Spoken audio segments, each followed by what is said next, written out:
traffic jam or boycotters, they'll all be in here for a key game in the AFC West. Well, they almost must win it. There's no question about it. The Denver Broncos right now 7-5 on the year, and of course Oakland 8-4. San Diego, the players down there with a win over Philadelphia yesterday. We're looking on tonight, and a win by Oakland, and they'll move back into a tie with the San Diego Chargers AFC West. So both these teams in the AFC West. Set to go. Chris Barr will bang it for the Oakland Raiders. Deep is Brunson. The Denver Broncos takes it on the short hop. Does Brunson?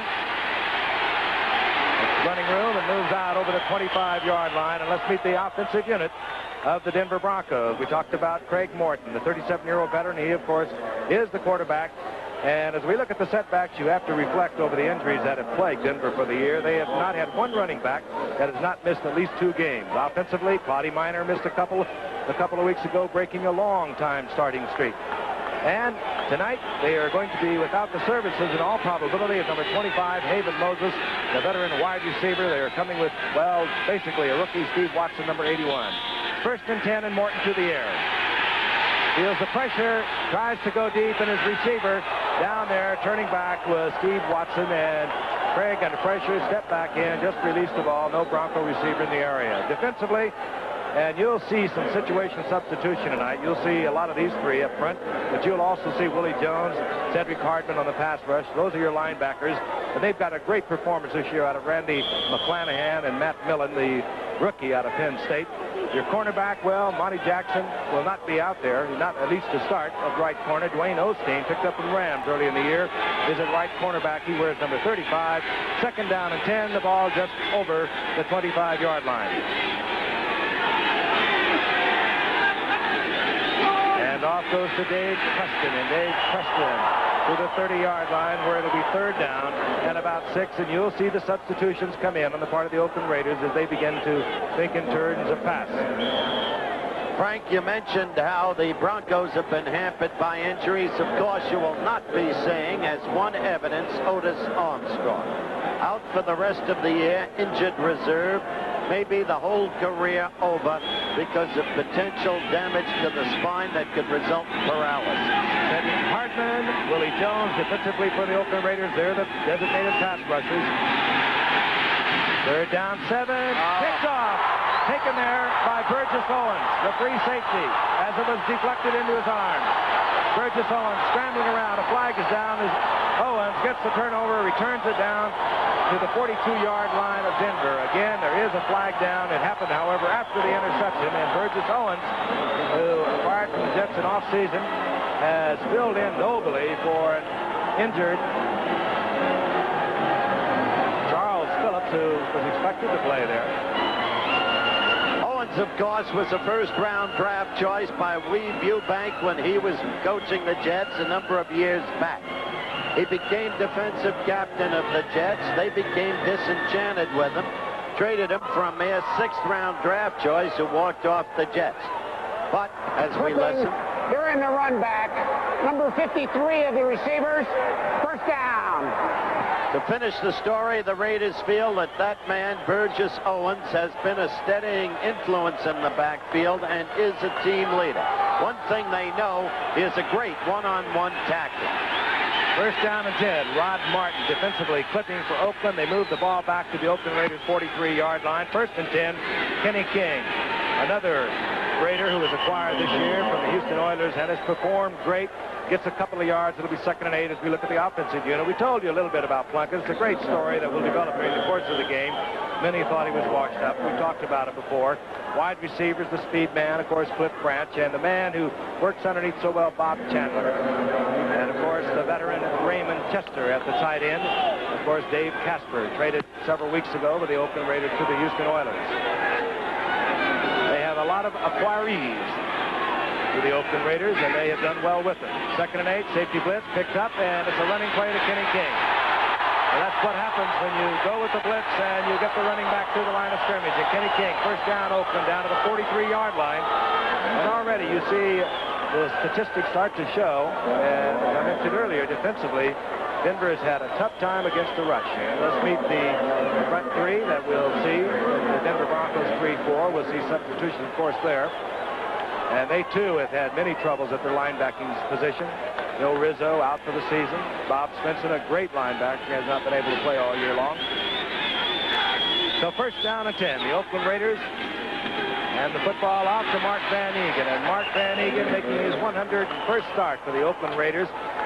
That's his 101st consecutive game he's played for the Raiders. Gets up for a gain of about 3 or 4 yards. Look at his stats. 572 yards coming in here. By the time the season's over, he'll have about 800, 900 yards. He's been doing that almost every year. I think Van Eegen may be the most underrated player of the Oakland team. Durably is, and he always shows up to play. Give Van Eegen 5. We'll call a second down and 5. The ball at the 38-yard line. Hand off again to Van Eegen. He pulls forward for maybe a yard and a half. It'll be third down, and, well, we'll call it a long 3. In all probability, the passing situation, although you never know how Oakland is thinking because they know about those defensive stats of the Denver Broncos. They have not done well against the rush, 12th in their conference. So on a long 3rd and 3, they may keep it on the ground. Out to the right goes Bob Chandler, the 10-year veteran. Acquired from Buffalo in offseason. He's been brilliant. To the left is Cliff Branch. Van Eegen tries to turn back inside, saw an opening, does not get the first down, and he's piled up right at the 35-yard line. Randy Gratishar, and you can almost call that name for the Denver Broncos on any running play. He just is something very special. Plays hurt. We saw him last year, Howard, as you know, in the final game of the season against San Diego, playing with a very bad hand. He had surgery then. He, of course, had rib problems earlier in the year. Literally won the Cleveland game for Denver with a 93-yard interception return. Randy Gratishar, here comes the punting unit for Oakland. A little surprised at that. 35 yards out.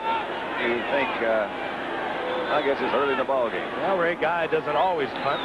This time he will angle for the sidelines.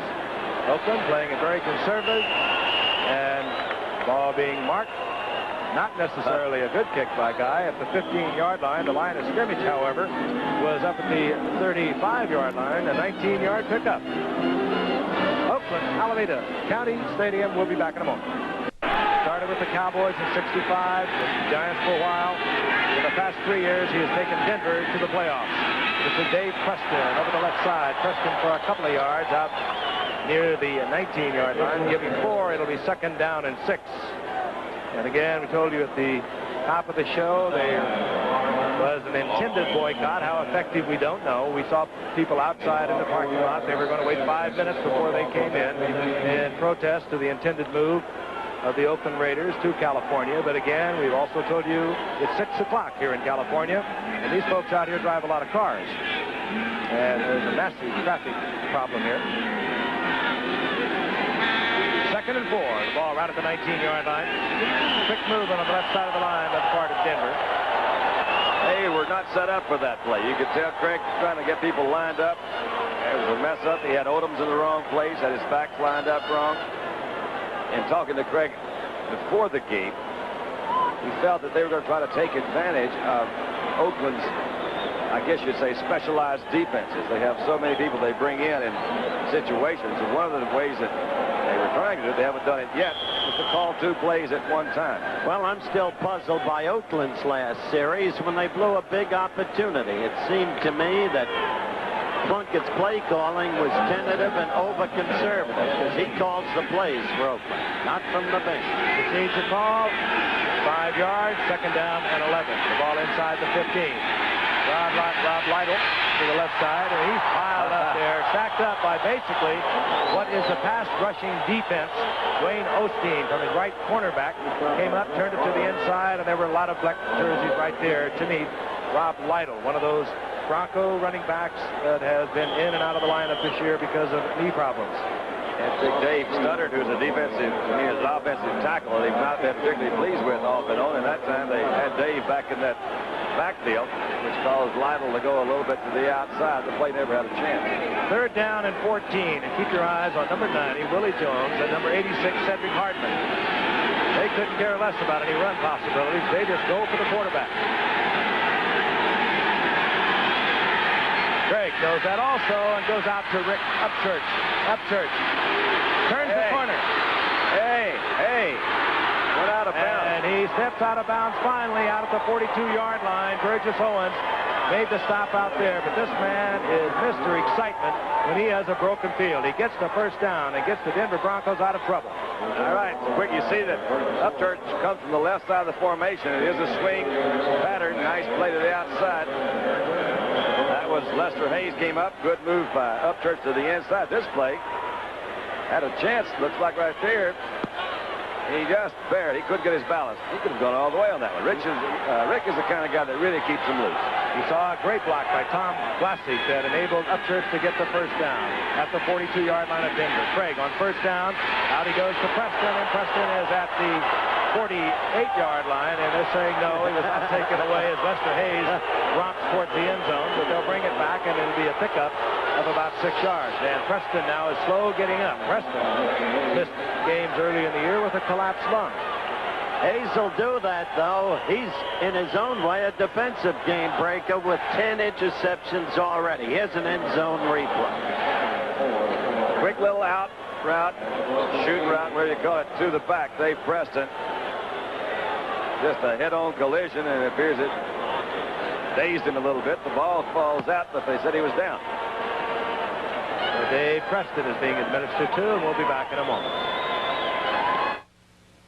Injury appears not to be too serious. Jim Jensen, number 30, comes in.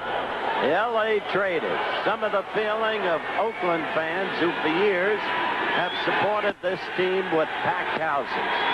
They don't want to lose their team. Second down for Denver, their own 48-yard line. And Jim Jensen with good ball handling in the backfield explodes right up the middle, and he's down to the 38-yard line of the Oakland Raiders. Burgess Owens made the save there. He did make a save, a shoestring save. Well, Jim Jensen, in the light of the past few years, you also know about him, how Dallas let him go, and how he's made it with this team. He is a great all-around athlete. Yet, in the Landry system, there has been a predisposition, and this is not criticism, of big backs in his system. First and 10 at the 38-yard line of the Oakland Raiders over the middle to Jensen, and Jensen is down to the 32-yard line. A pickup of about 6. It was Matt Millen, the rookie out of Penn State, who has performed so well. As you can see, Craig gets the body together, pops it back up. Yeah, Rod Martin let him have a pretty good hit. Linebacker came in. Shot there of Matt Millen. You know, this young man is really going to help to the Raiders. They lost Steve Nelson, who was activated again, by the way, early in the season. They lost Monty Johnson, a great linebacker. Matt Millen, a rookie out of Penn State, a second-round pick, was a defensive lineman there, and he has really performed well for the Oakland Raiders, considering the loss of 2 key linebackers. It's second down and 4, 32-yard line. Jensen gets the call, and he bowls up close to a first down inside the 27, and he'll have it. He can do it all, Jensen. You saw him first with the run for the first down, then you saw him with the catch, and again with the run for the first down. Meantime, Craig Morton is directing this team beautifully. I remember back in '65, Morton came up with a group, Dandy. Joe Namath, Munson from Utah State, and Otto Graham was coaching Washington at the time. And he said, you know the one I like best? Morton is the purest passer. He can throw it. First and 10. If Morton has been doing the scouting report, he'll put it in the air. Oakland plays the run on first down. And Morton throws it away. Riley Odoms is in the area. Partisan crowd wants to call against Morton, but he was very wise as the Raiders covered well downfield. Craig said, I had a hitch in my get-along. I didn't throw that thing away. It just popped on me. He actually did have a Jim Jensen open to the other side. It was intended to be a screen out to Riley Odoms. It was read very well by the Oakland defense, and Craig just grounded it. It'll be second down and 10. No chance of deflection that way, right? First bounces don't count. Would have been hard. 6.5 minutes remaining in the first quarter. John Keyworth in now, number 32, set back for Denver. Flags are down. You saw the movement. Over the middle, and it's complete. It's Upchurch, and Upchurch has yardage for the first down, but again, a flag is down at the line of scrimmage. Well, it appeared that Oakland was offside, but it may have been induced. As you see, it was. So that gain would which would have been a first down down around the 15-yard line, will be called back, as indicated by referee Red Passion. Going back.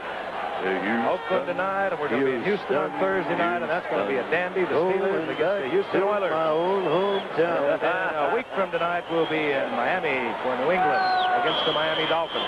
Hey, that Pittsburgh-Houston game, though, that's putting it all on the line down there. It was just about a year ago, Pittsburgh at Houston, that Love Ya Blue was born, and you'll see it again Thursday night. I'll tell you, our congratulations to the Cleveland Browns. They're on top of that AFC Central with a win over Houston yesterday. Second down, 15. John Keyworth. And Keyworth lunges ahead inside the 25-yard line, picks up 6 of those yards. Don Matuzak slides out defensively from his left end position to make the stop. There's John Keyworth. He also missed so many games this season. He had both knee and shoulder problems. He comes out. Jim Jensen, who just came back last week, and if you get a look at his left thumb, you'll understand why. He had a surgical repair job on it just a few weeks ago. Third down and 8. Martin tries to go out to Rick Upchurch. Incomplete. It'll be fourth down, and we are in all probability going to see a man who is red hot for the Denver Broncos. That, of course, would be Fred Steinfort. Steinfort, there he is, started with the Oakland Raiders. He has the unique qualifications of having retired, literally, George Blanda, the leading scorer in NFL history. He went to the Broncos this year, and he retired Jim Turner, the second leading field goal kicker. He actually started with the Oakland Raiders back in '76 as a 5th-round draft pick. He's well within his range. Well within it. Sure he is. He kicked one 57 yards earlier this year. That is 9 straight field goals for Fred Steinfort. He is now 22 of 25 on the year. A remarkable year for Fred Steinfort from Boston College. We'll be back in a moment. Fred Steinfort will kick off. He has just put the Denver Broncos ahead of 3-0. A pair of speedsters. 43 is Ira Matthews. Art Whittington, 22. Whittington has already returned one this season. The ball goes to Matthews. And Matthews hit as he moves out over the 25, close to the 28-yard, and Oakland will have possession at that point. What we have seen thus far, to put things in perspective, Oakland's first drive, they ran the ball 5 times. There was tentative play calling. They gave it up on the Denver 35. The springboard of the drive for Denver that led to the field goal was the screen pass play on 3rd down to Upchurch, and an overcommitment on the pass rush by Oakland. Frank? Plunkett, close to 52% on the year. Took over 7 weeks ago. 1st and 10. And the pass rush, he gets away from it, steps to the outside, and goes back over the middle to his fullback, Mark Van Egan. And this is what Plunkett can do. Many people have said in recent weeks he's doing it too frequently, sliding out a little early, but you saw he would have been sacked had he not. Rushing him with Reuben Carter, but he got the pass away by moving out. Frankie got some good pressure in there. He did move back to the outside. I think he was trying to go downfield to a wide receiver. This is the safety about Mark Van Egan. These guys are kind of lucky to get that one off, I think, because they had good pressure. Could have been a sack. I tell you, I don't care what the team statistics are. Denver hits. Van Egan gets the first at the 40-yard line of Oakland. Plunkett, he has the time. He's going deep for Branch. And there's a battle for the football as Aaron Kyle goes up with Cliff Branch. And, of course, Aaron Kyle, 4 years with the Dallas Cowboys. He came to Denver 5 weeks ago on procedural waivers, meaning he really was able to pick his team that he went with. They're going to work over Aaron Kyle because he is not notably good on coverage, but he is notably good as a hitter. He is a terrific hitter. They've actually been pleased with this acquisition for a couple of reasons. It's freed up Foley to get back into that safety position, and Aaron is the kind of guy who was drafted very high against Dallas. Just hasn't quite fit in there. Maybe this is his spot. Second down and 10. Kenny King, right side, huge hole, and King bounces off the tackle of Steve Foley, but he gets the first down. He's inside Denver territory, and what a bargain this man was. Tatum, Jack Tatum, traded to Houston, and Kenny King came for a couple of 7th-round draft picks, and he carried the ball 3 years for Houston. I mean, three times for Houston a year ago for 9 yards, and here he's over 635 yards. As we said at the beginning of the telecast, he gives Oakland a whole extra dimension.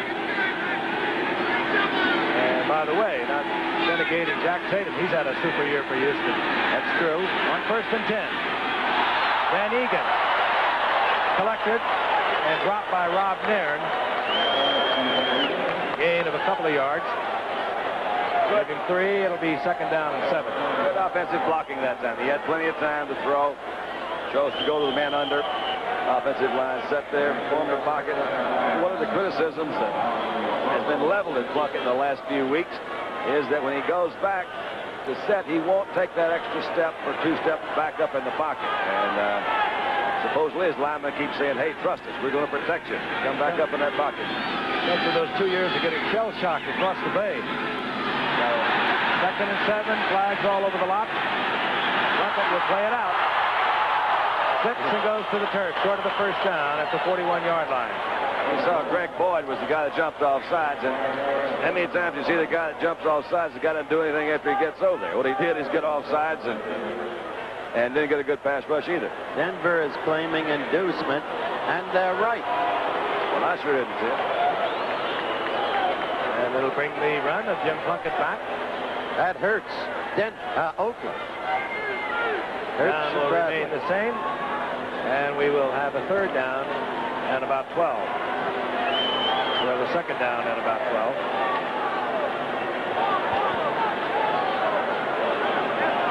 Let's get that flag up, gentlemen. Illegal procedure. Number 16 on the offense. Still 2nd down. Quarterback Jim Plunkett making an illegal move. I don't believe that. He can't mark a snap that is deliberately interpreted to induce the defense to move offside. He can't make sudden movements to do that. Obviously, he did. 2nd and 12, 3:11 remaining here in the 1st quarter. Denver on top, 3-0. Plunkett with good protection. Kenny King. Good open field tackle by a man who can do it. Number 57, Tom Jackson. He still has the range. He still has the speed. He is still fearless. And as you saw, he's a terrific one-on-one tackler. Their linebackers, through their years of excellence, have been, it seems to me, Don, their standout commodity. It seems to me that a few years ago when they went to the Super Bowl, that was what everybody was saying, and probably true, that without those linebackers, they wouldn't have gotten close. Of course, Granishar is the guy, I guess, that gets more publicity than anyone. But Tom Jackson, the guy, Rizzo, they've had some injuries in that linebacking core this year. 3rd down, 6. The ball at the 45-yard line. Both wide receivers, Grant, Chandler, split to the right. Plunkett. Chandler. Yes, sir. Good throw. Chandler, who has been a spark plug for the Oakland offense, down to the 35-yard line. 1st down. Secret to that play was self-evident. Plunkett had all year to throw. Superb protection. He did. You also got most of the receivers are over on this side of the field. He's got Chandler faking to the outside, coming back in across the middle. Foley's there on him. So they cleared out a zone here, but you're right. He had time to throw. Good route by Chandler, though. He came into the outside, got open over the middle. Chandler from Buffalo in a straight player swap for Phil Villapiano this year. 1st and 10. Plunkett, Branch, complete. And Branch is taken quickly by Tom Jackson, thrown forward, however, close to the 25-yard line, about a yard short of another Oakland 1st down with 1:25 and the clock moving, remaining the 1st quarter. The quick out, the quick sideline, that's what he should have thrown in the very first series Oakland had in this game. I think everybody, from the quarterback, a little tentative in that first series of downs. This one has been a very good one because he has mixed it up. He's not run that much, but he has hit the passes underneath, the quick outs. Came to Chandler, I guess, with the longest gain over the middle. Chandler, wide side of the field to face Louis Wright defensively for Denver. And this is Mark Van Egan, and again on the blitz, Oakland's offensive line opens a big hole, and Van Egan down to the 23-yard line. 1st down, Oakland. Randy Gradishar made the stop. We showed you the stadium at the beginning of the show, primarily because of the traffic problems. It was about half empty. And, of course, because of an intended boycott for the first 5 minutes of this game in protest for the attempted move to Los Angeles by the Oakland Raiders. Now you can see it's a sellout crowd. Telecast in the area, the first sellout for Oakland this year. And of course, they've had over a decade of sellouts. First down, Kenny King. Oh, Kenny King motors all the way down to the 6-yard line. He gets the first down. Oh, did you see him accelerate through that hole? Wet. He did that, but he also, one of the few backs, he got out to where the hole was very quick, too. Watch this. Van Egan is leading. Kenny goes to the outside. Now he sees this thing begin to form. A good block right there by Van Egan on the outside. Just give him a little daylight. Coming right back in. He is a good back. He's a good back. And the crowd applauds as they rise to their feet. The quarter expires here in Oakland, California. We'll be back with second quarter action in just a moment. The signs speak for themselves, Frank. Some of those who were outside. Their feelings are understandable. The matter too complex to be detailed legally during the course of a game, and that's no cop-out. The courts will decide. First and goal to go. The Oakland Raiders are down 3-0 as we begin the second quarter. Plunkett hands off. Kenny King hammered right there at the 5-yard line, and he'll make about a half a yard out of that. It'll be second down and goal to go, and those are the first quarter stats. And they show the superiority overall, minor though it is, of Oakland, particularly in total yards and time of possession. Right now, I don't understand that last call. I go with a pass on first. Well, of course, the one that got him down there was Kenny King that went to the outside. Granted, a different sort of a defense. I think it does the team good if they can take a ball in via the run, but well, let's see what he does this time. Second and goal. The ball just outside the 5-yard line. Play action. Wide open. The wide open, and Plunkett dribbles it out. Tripped as he came back. Tried to get it out. Man was wide open. Derek Ramsey in the end zone. He was so wide open, it was like somebody missed an assignment. However, that could have been the linebacker that we saw wrapped around Plunkett. I think Plunkett gets tangled up here with his play action. There he is with Van Egan. Yep. That was just pretty good first pressure in there. He threw it right in the middle. You can see the Oakland player way behind. Lucky wasn't intercepted. That was, Marsh Bradshaw was the guy that came out. So you now got a third down and 5. That play action won't work nearly as well now. Third and goal. Brent, the one wide receiver, splits out to the left. Raymond Chester, 88. Derek Ramsey, 84. They're the two tight ends, and they're in close. Plunkett, and he'll be sacked at the 14-yard line. Good coverage downfield defensively for Denver. And who got there was Bryson Manor, number 66. I thought there was that. I guess it was Tom Jackson that was looking like he was beating the bongo drums on. That was not, to put it mildly, a very impressive series for Plunkett. It was until they got down to the 5. When they got down there and that first play, then they started sputtering. He did make a mistake coming out to the outside. Plunkett does call his plays. I was not aware of that. I thought they sent him in for side.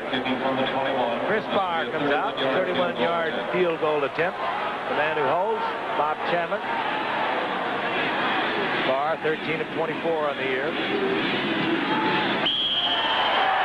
I don't believe it. And he's wide to the right, and Denver, with the first down and goal at their 6-yard line, gets out of it. They will lead 3-0 when we return.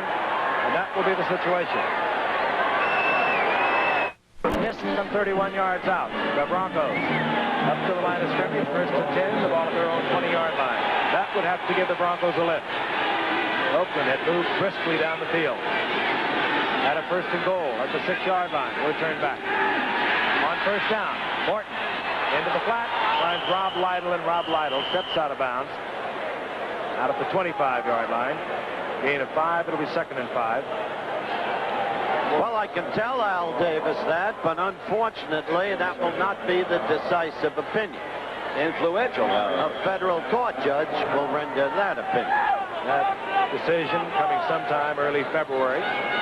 But my position on franchise removals has been established since 1970 before the Congress. I'm against them unless there's economic distress. Second down 5. Up the middle goes Jim Jensen, and Jim Jensen finds a crowd of Raiders there, gets a yard and a half out of it. It'll be third down and third down and 4. Now they mark it out over the 26, so call it third down 3. And the changes take place wholesale as Oakland sends in their pass rushing unit. Cedric Hardman comes in, Willie Jones comes in, and Otis McKinney comes in the secondary. Dave Preston comes back into the game for Denver. Preston 46. Martin had the time, fired it behind Jim Jensen. Fourth down, we'll see the punting unit. Jensen was open there, too. It was a late move, you see. They went into the 4-man rush. Pretty good blocking this time.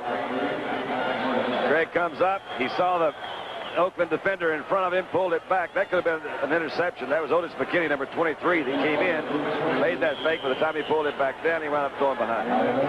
Luke Prestridge, 43.3-yard average. There's Ira Matthews for Oakland, but Prestridge second in the AFC behind the Oakland Raiders' Ray Guy in punting.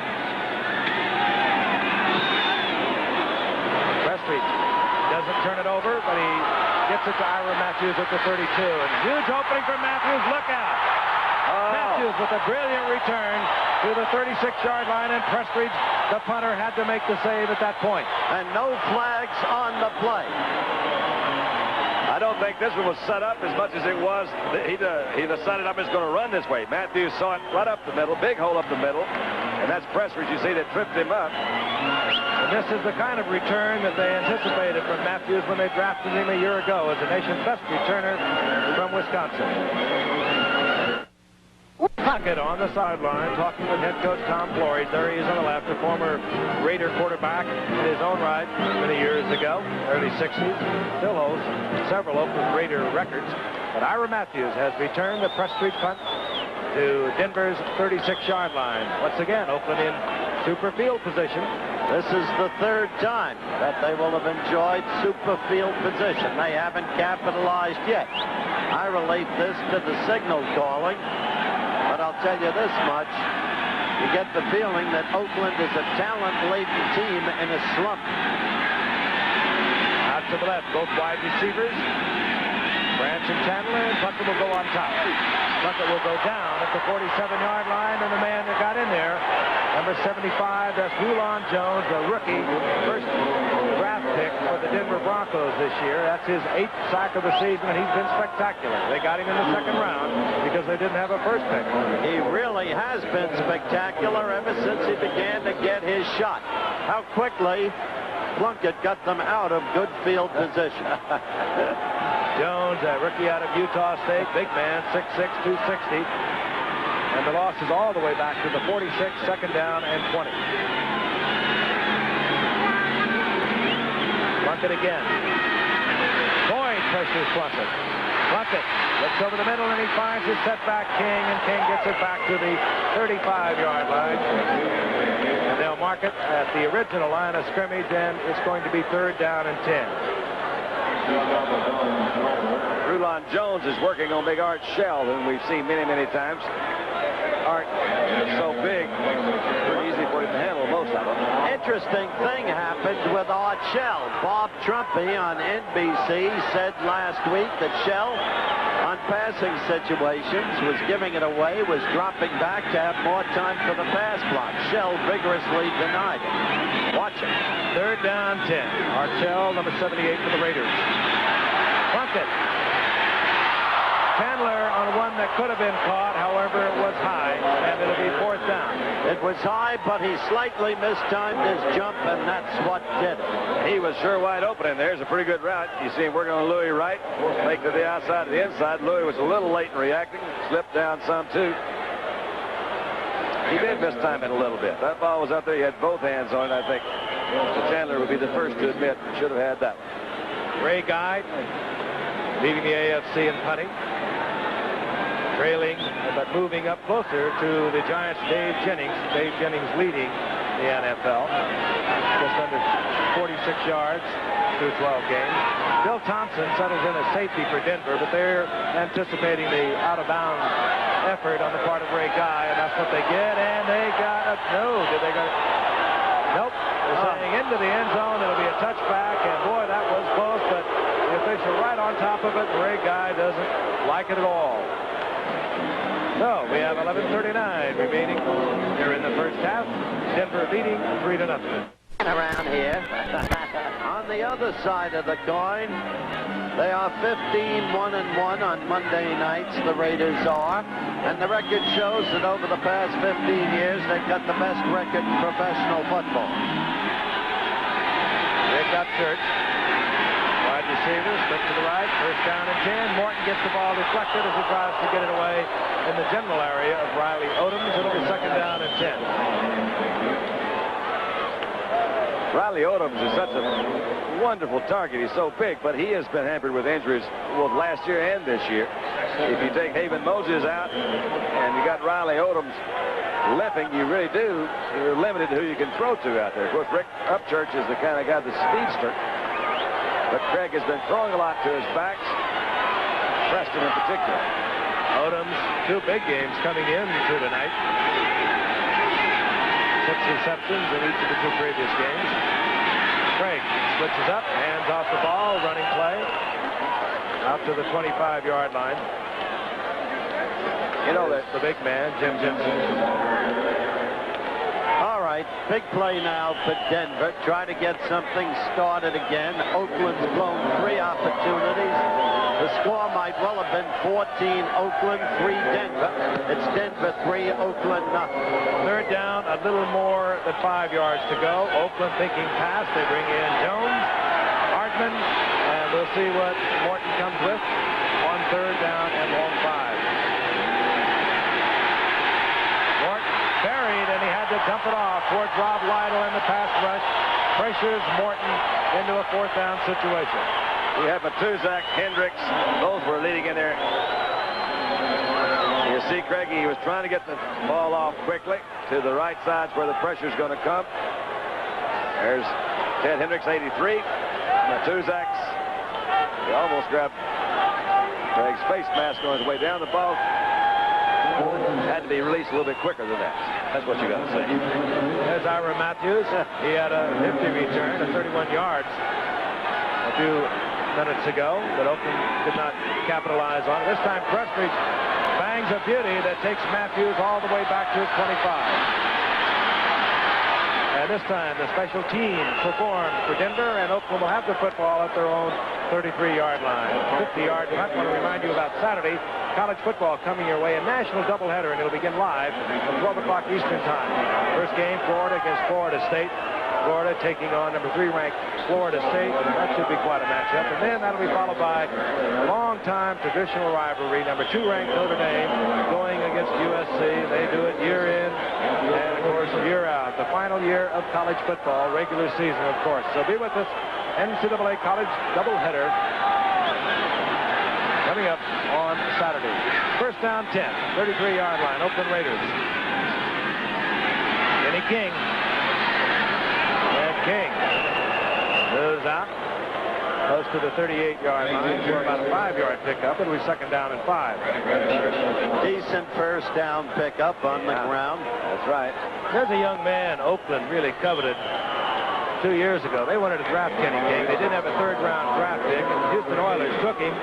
So Oakland, they waited around a little bit, and they made some offers earlier this season, and Houston decided to trade him, and they did so for Jack Tatum, who's having a good year with the Oilers, and the Oilers also got a couple of 7th-round draft picks. King has certainly been worth all of that to Oakland this year. Second and 5, and here he comes again, and King gets the first down at the 45-yard line. 5'11", a 205-pounder. Well, they've certainly shown the ability, Dan DeRue, to move the football downfield until they get into scoring range. They had a wonderful drive prior to this one when they moved down to the 5-yard line, doing just what they've done here. They let Kenny King run a little bit. They hit some short passes. Kenny King is just, he is a terrific guy to have in that back there. He's also a good pass receiver. First down is at the 45-yard line of Oakland. Luckett overthrows Cliff Branch. And interestingly, the first time he's thrown to Cliff Branch.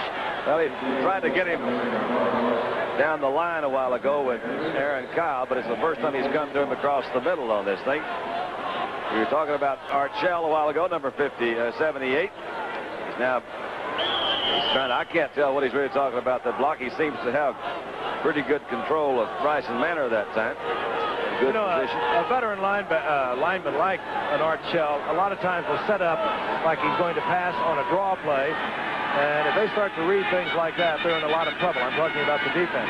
Now look at Art Shell now. He's back like he's going to pass block. And he is. He's going to. But he'll do it on other occasions. Somebody didn't pass block very well that time. And they lost. The sack is all the way back to the 35-yard line. Bryson Manor in there again. Well, they're stunning up in the defensive line. But look at Jim. His feet kind of freeze here a little bit. I was mentioning earlier. All right, he sits right here. And he kind of felt that coming and leaned into it. They want him to come back up a little bit quicker into that pocket rather than go back that distance and stay. That gives the defensive lineman a point to reference where they charge towards. If the quarterback moves up a little bit in that pocket, they have to adjust that route. Oftentimes throws them off, saves the quarterback a pretty good hit. Third down. You saw how much? 19 yards. Oakland from the 36-yard line. Pressure on Plunkett. And he gets out of trouble. He can't find a receiver, however. Hangs it up, and this one will be fought for at the 40-yard line. It was intended for Bob Chandler. Tom Jackson and Steve Foley were right there with him, incomplete. But Cliff Branch was all alone further downfield. Couldn't throw it that far. He had already lost enough yardage back on the other side. And he was busy. Yeah, he was busy. He was back there doing some things. You see those guys picked off an awful lot because when you wait that long to throw and throw that deep, you've got an even break now for the defensive secondary or linebackers and your offensive receivers. There he is, the all-time leading punt returner in the NFL. He replaced the late Jim Tunnell only last year. But he did it, you believe, in 6 years. Ray Guy will kick away. Let him out now. Keep it up. Keep it up. Fine drive by Ray Guy. Rick Upchurch has to watch it. And it trickles out of bounds at the 11-yard line. And while that was not a thing of beauty by Ray Guy, you have to think it was also intended. Superb athlete, Ray Guy. Great punter. We'll be back. Took over as a starter some 6 weeks ago. This is his 7th start tonight. He had won a couple of games in relief with Matt Robinson, the early starter for Denver.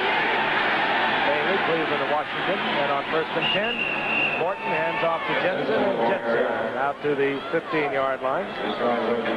That's an interesting shot right there. Plunkett with Pastorini. I had a piece of chicken, shared a piece with Dan before the game. He said, I'm ready to play. I've been ready to play for 3 weeks. But it doesn't appear he's going to be activated. No intent here to knock down Jim Plunkett, who's a fine man, has been through so much. But his efforts tonight thus far speak for themselves.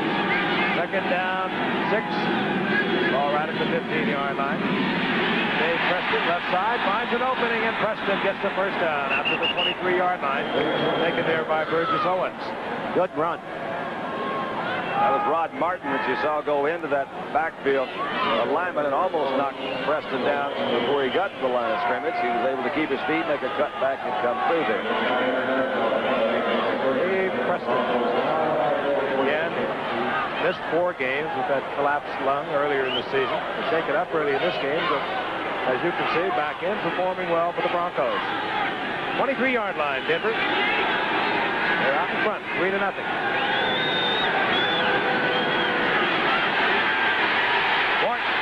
Just does get it away and throws it behind Dave Preston, but Morton is buried once again. The 17-yard line, Rod Martin, number 53 on the blitz. What a game coming up right here Thursday night. The Steelers against the Oilers. Each team now a game behind the astonishing Cleveland Browns. The winner stays in the chase. The loser, something else again, probably. But we'll be there. It was about a year ago that Love Your Blue was born. We'll be back for the reunion. Morton now incomplete on 6 of the last 7 attempts. Play action and puts it up in the air over the middle, and it's complete to Ron Egloff. The second tight end, and Egloff up close to a first down. Again, dependent upon where it's Martin. Out around the 34-yard line. 1st and 10, Denver. Looked awfully open to me down there in the middle for some reason. Quick little play action pass. He had a back flaring out to one side. Egloff came down the middle, and there's no one there. Egloff's 6th reception of this season. Four-year man out of Wisconsin. First down, 35-yard line of Denver. Morton again, play action, and has the time. Finds Jensen over the middle. Jensen lumbering to the outside and gets the first down, stepping out of bounds at the 47-yard line. We're going to pause quickly 5 seconds and allow our stations and friends all along the line tell you who's bringing you this football game. Channel 7, KGO TV, San Francisco. Oakland trailing San Diego by a half a game in the AFC Western Division. A win tonight, and they move into a tie. San Diego 9-5, and of course Denver 7-5 on the season. And they, of course, would love to win tonight and move into a tie with the Oakland Raiders, a game behind San Diego. And if they don't win, well, they could start to really be concerned about the playoffs. On first down, Jensen gets the ball and moves over the left side out close to the 49-yard line. A gain of a yard and a half. It'll be second down and 9. Well, you had a look at one of the great players ever to play this game, a brief look at Gene Upshaw, 63 for the Oakland Raiders. He made his 199th, there he is, consecutive start, president of the National Football League Player Association, and just one of the best who's ever performed. Awfully nice fella, too. Really is. Oh, Texas A&M. Morton. Oh, man, they're hitting him. Hammered again. And again, defensively, moving in was Ted Hendricks, who roams around back there as a linebacker, but he always seems to be around the action, and he has been for so many years. He can kill you. We gave him the game ball 2 weeks ago in Seattle. What he does, really, he uses that unbelievable height. He's got great quickness. They get him at the line of scrimmage. He'll make a break from that blocker and then can move back in and pick up the speed to get back at the quarterback before he gets back there. I think he's really one of the outstanding linebackers because he does play like a defensive end a lot, too. Just a great sense about where he is. Third down and 8. Upchurch on the sweep, and Rick Upchurch with that blazing speed, and he's close to a first down at inside the 43-yard line of the Oakland Raiders. Upchurch is the guy that does have the speed on the team. None of the backs have anywhere close to the kind of speed Upchurch does. They've used him, I think, wisely this year. Occasionally, like we saw earlier in the game, a little flare pass where he starts from one side of the backfield, goes to the other. That was a little reverse.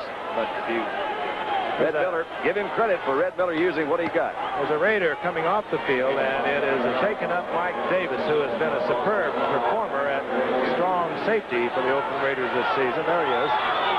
It's amazing the way Morton is manipulating this team. On 2 plays ago when Hendricks all but got to him, it was astonishing to see him get the pass off when he was about to take the hit.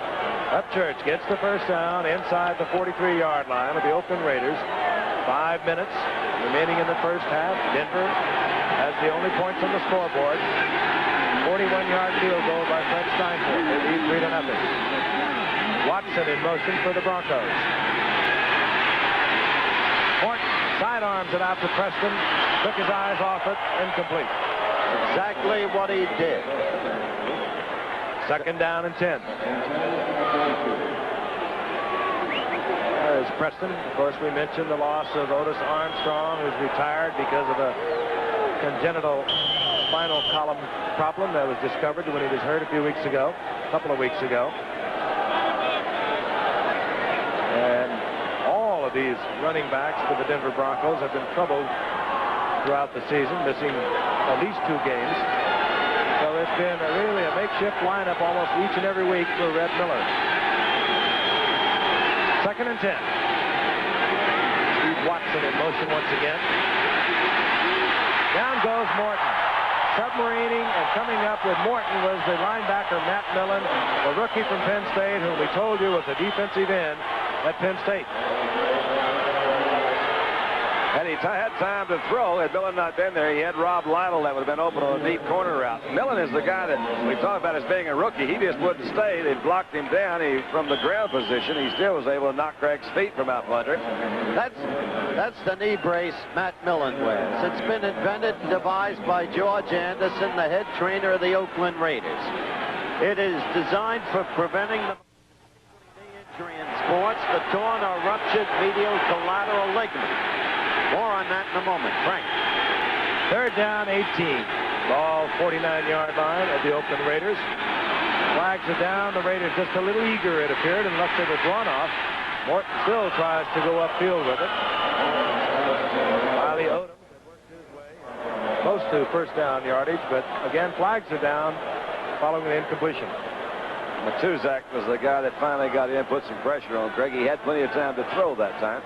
One of the problems, or one of the criticisms for Craig, particularly in the last few years, has been his lack of mobility and not being able to step up into the pocket. He's not what you call real swift back there. He would not be a Baryshnikov for sure. Yeah. You know, look at Matuzak. He's 6'8", 280 pounds. Too small for the game. Too small. He can't make it. 6'8", 280 pounds. Willie Jones, offsides. He was one of the Raiders that was offsides. So we have a third down and 13. Steve Watson playing for an injured Haven Moses. Put up to the top of your screen. This is Upchurch. Rick Upchurch hurls his tiny body, at least comparatively speaking, down to another Denver first down near the 31-yard line before he's hit by Mike Davis, who's come back into the game. You talk about a quarterback getting the most out of what he's got in the way of talent around him. Morton is doing exactly that. Just to finish up the Matt Millen story, Frank, he sprained his medial ligament in the Buffalo game. They put the brace on him. He has not missed a practice or a game play ever since. That's the knee brace we showed you that was invented by the head trainer of the Oakland Raiders, George Anderson. So it's got great utility, obviously. The first down is inside the 32-yard line of the Oakland Raiders. 3:20, the clock is moving, remaining here in the first half. Flea flicker, and it absolutely flicks off Morton's hand and flunks out at the 41-yard line. Oakland has the football. That was a flea flicker that didn't flick, did it? I think it didn't flee. Yeah, that didn't flee or didn't flick. I think it was Dave Browning is the guy that comes back in there. You see a blitz, but they didn't want from. No, it's Millen again who's back in there. Millen. I'm sorry, Matt Millen. He's the guy that's back in there. Matt Millen. And Ted Hendricks, we told you he's always around the football. He gets the fumble. So Oakland has another opportunity. They're down 3-0, 3:15 in the half. He forced the flea flicker to flunk. Happy birthday, and Mom. Ted Hendricks came up with it. I mentioned he has played defensive end for Joe Paterno at Penn State, but as a freshman, he was a linebacker, so he knows the tools of his trade from linebacker. Oakland first and 10, the ball inside their own 41-yard line, 3:15 remaining in the half. Kenny King in trouble as big Rulon Jones pursues him and drags him down at the line of scrimmage. He's already a good one. He's going to get better, isn't he? Yeah, he really is. Jones is all right. Tremendous pursuit, tremendous range. He was a great draft pick. He has helped them a lot. We remember, of course, Lyle Alzado left last year. He was the basic pass rusher for the Denver Broncos, and they have not been very successful in rushing the passer, even with the great linebackers that they've had. And Rulon Jones has really picked up in that area for Red Miller and the Broncos. Second and 10. Draw play to King. King breaks one tackle, gets out over the 45 to the 46. Stacked up there. Tom Jackson in on the stop defensively. Good block by Upshaw that time. We were talking a while ago. Set from his guard position, came out and blocked the middle linebacker and enabled him to pick up what yardage they did. Heading towards the 2-minute warning. Third down and 4. Ball out at the 46-yard line. Oakland will not get this play off before the 2-minute warning. They move up to the line of scrimmage. And there it is. 2 minutes remaining in the half. The Denver Broncos. And although the ball has been moved up and down the field, there's only 3 on the scoreboard, and they belong to Denver. We'll be back. No signs being held up. The largest guard section you've ever seen at a football game. All say save the Raiders. Again, the reference to the Oakland Raiders attempt to move from Oakland. So they've been a smashing success, both artistically and in terms of sellouts for over a decade, in their attempt to move to Los Angeles. Interesting scene, isn't it? Well, I saw the most profitable team in all of baseball, the Brooklyn Dodgers, move to Los Angeles. I saw one of the most profitable teams in the history of football, the Giants, move to Jersey. Third down, 5. As we begin the final 2 minutes of the half. Plunkett lost it in the area of Cliff Branch. Cliff Branch covered nicely by Perry Smith. So it'll be 4th down, and out will come Ray Guy, who's exercised his leg with frequency tonight. Ray Guy counting off to make sure he has 11 men on the field, or at least 11. Rick Upchurch drops for the Broncos with great respect as he positions himself at Denver's 15-yard line. At this point, a few minutes ago, Ray Guy kicked it out of bounds at Denver's 11-yard line when he hit a 53-yarder. Looks to me that they were offsides. Flag is down. Ray Guy, I don't believe, caught the corner with this one. Again, it'd be a procedure call, I believe, against the Oakland Raiders.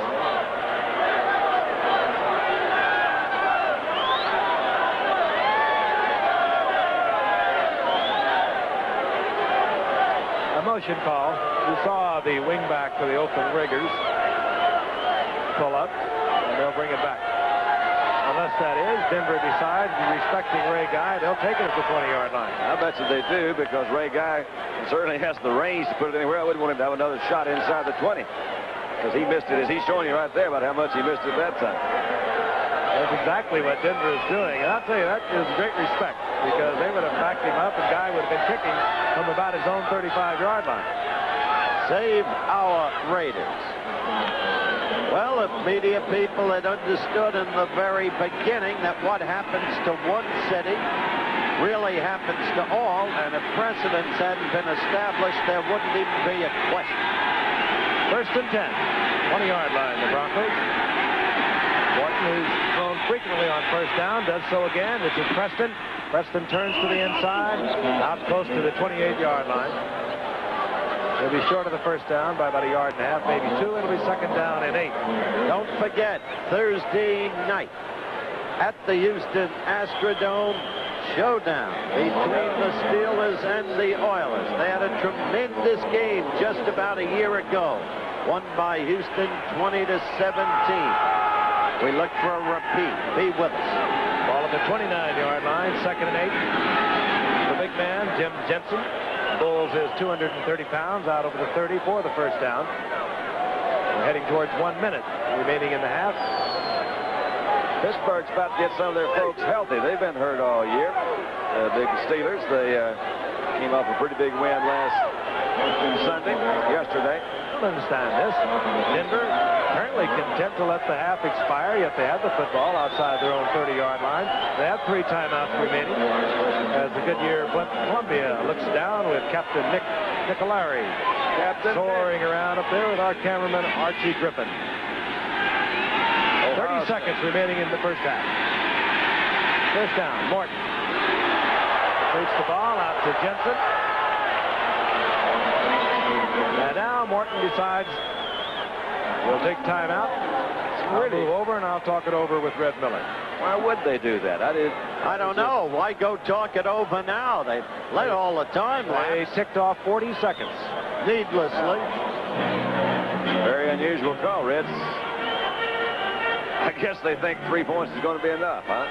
Turn it over to the defense. We scored. It's up to you guys now. Ed Red Miller, there is your classical coach. Started 9 years at the high school, college level.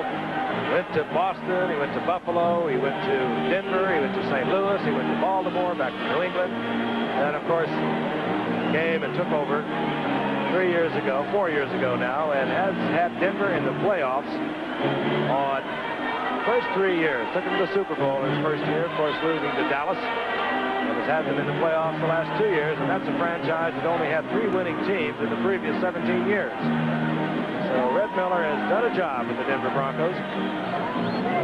They're 7-5 in the AFC Western Division. They're a game and a half out of first place behind San Diego at 9-4. A win tonight, they would move into a tie with the Oakland Raiders. They'd be 1 game back of San Diego with 3 games remaining for both clubs on the season. And how about Curly, Don, moving back out there? Yeah, just ambling on, oozing on back out there. 16 years he's been plying his trade at quarterback. A lot of zippers around the body. And he still is the man that gets it done for Denver, as he has again this year. 2nd down and 6. 25 seconds for Denver. 2 timeouts remaining. The ball at their 36-yard line. John Keyworth, and Keyworth will have a first down out of the 43-yard line. 18 seconds remaining in the half. Bob Nelson, recently activated, made the stop. There's Al Davis, managing general partner of Oakland. A terribly difficult night for him in the national glare. The fans openly manifesting their understandable anger. The intended removal to Los Angeles. Interestingly, there is a newspaper in Los Angeles that applauds the move because all they want is another team. That's, I guess, provincially understandable, but journalistically, perhaps questionable. After all, Los Angeles got the Dodgers from Brooklyn, the Lakers from Minneapolis, the Rams originally from Cleveland. Gets very complex as sports invades the law, the economics, the politics, and sociology of the society. I would say that's complex. Yeah, and here Craig is just looking for him a first down out there, and he's got 18 seconds. I still understand why they have not tried to hurry up, because he's got, as we talked about earlier, he's got a field goal kicker, Fred Steinfort, who has got maybe as good a range as anybody in the league right now. I'd say he does. We saw them let Steinfort attempt a field goal against New England from 73 yards after a fair catch. 18 seconds on the clock. 1 timeout for Denver. Rick Upchurch, they just hope he can break it off on his own. He does not do so. Gets to the 45-yard line. Gain of about 3 yards, and Craig Morton stops it with his final timeout. So the Broncos out of timeouts. Craig Morton moves over to see if Red Miller has any kind of magic up his sleeve. By the time Craig gets over there, he may have changed his mind. Well, how many times do you think he's walked over there in 16 years? And how many times has he come back in with anything that's really going to help? Going to work. Again, this game's so vital to both these ball clubs, particularly Denver. They would just about drop out of it. You look at the standings in the AFC West. San Diego, as Howard alluded to a moment ago, with a 1-point win over Dick Vermeil's Philadelphia Eagles yesterday. They're on top at 9-4. They must be watching tonight. The Oakland Raiders, of course, with a win tonight, will move into a tie. And of course, we've been talking about our Pittsburgh-Houston game, and you see the Cleveland Browns with a win over the Houston Oilers yesterday on top of that one. Cleveland's destiny clearly is its own. Their remaining games, Jets, Vikes, and finally the Bengals. And Oakland, they don't have it easy. They have Dallas here next Sunday. Then they play the Denver Broncos. And then they close with the Giants. It's the Oakland Raiders. Out of the shotgun, Morton. 2nd and 8, hang it up and look for a flag. Is this? And it's taken by Lester Hayes, and that is Lester Hayes' 11th interception of this season, and he is bringing it back. Time has expired. They could not get the field goal opportunity as time expires on the run back. Dave Studdard made the stop defensively for Denver. But Lester Hayes, he is something else. That's his 18th interception in less than 2 years. You think he's not all pro?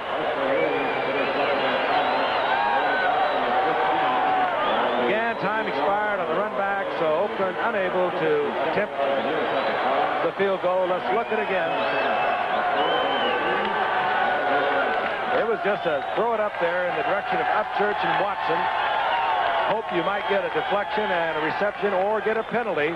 And even though time might have expired, you would have on the defensive foul an opportunity for the field goal.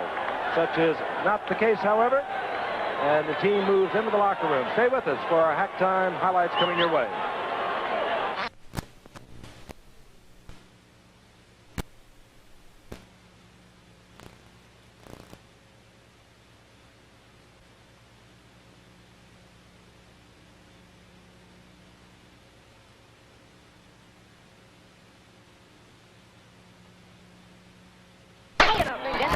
Denver kicks off.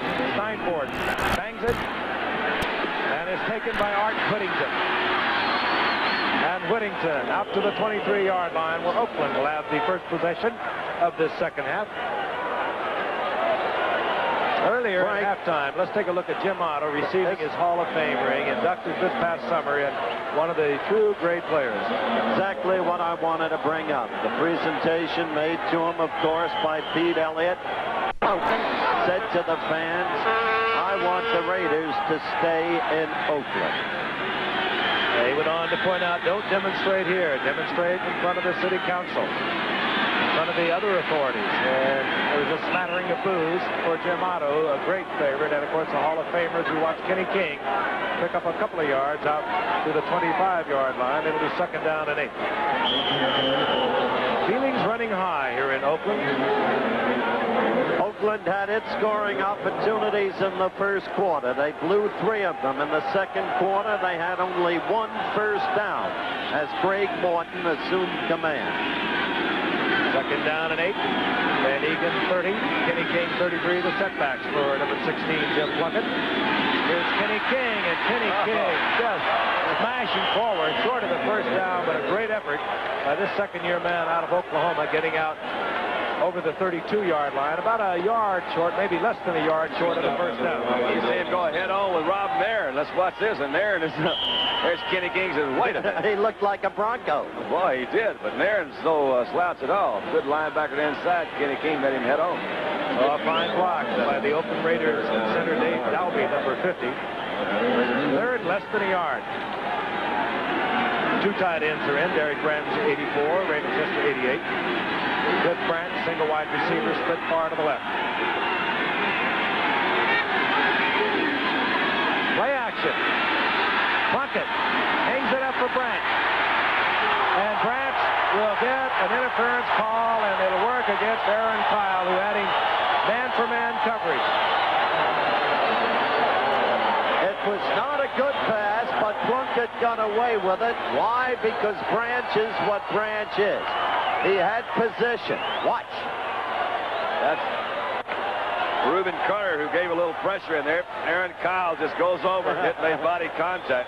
Aaron Kyle is trying to respect that speed that Branch has. He's moved to the outside. Not a good play to come in on the inside. The experience, too. Watch Branch keep his body well in front of the ball and makes Aaron Kyle go for it. That's what you call position. F. Branch out of Houston, Texas, University of Colorado. 38-yard pickup on that penalty. Oakland has the ball inside the 31-yard line of Denver. Kenny King sprinting to the outside and gets down to the 25-yard line, tripped up by Bill Thompson, but he gets 5.5 yards out of it. It'll be second and 5.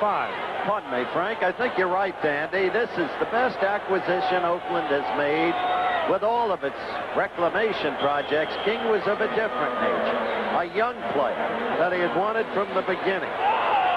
I think you're right. I've never seen this much of that goop put on in my life. Fred Biletnikoff used it that way. But not that much, Frank. That's got to be against the law, isn't it?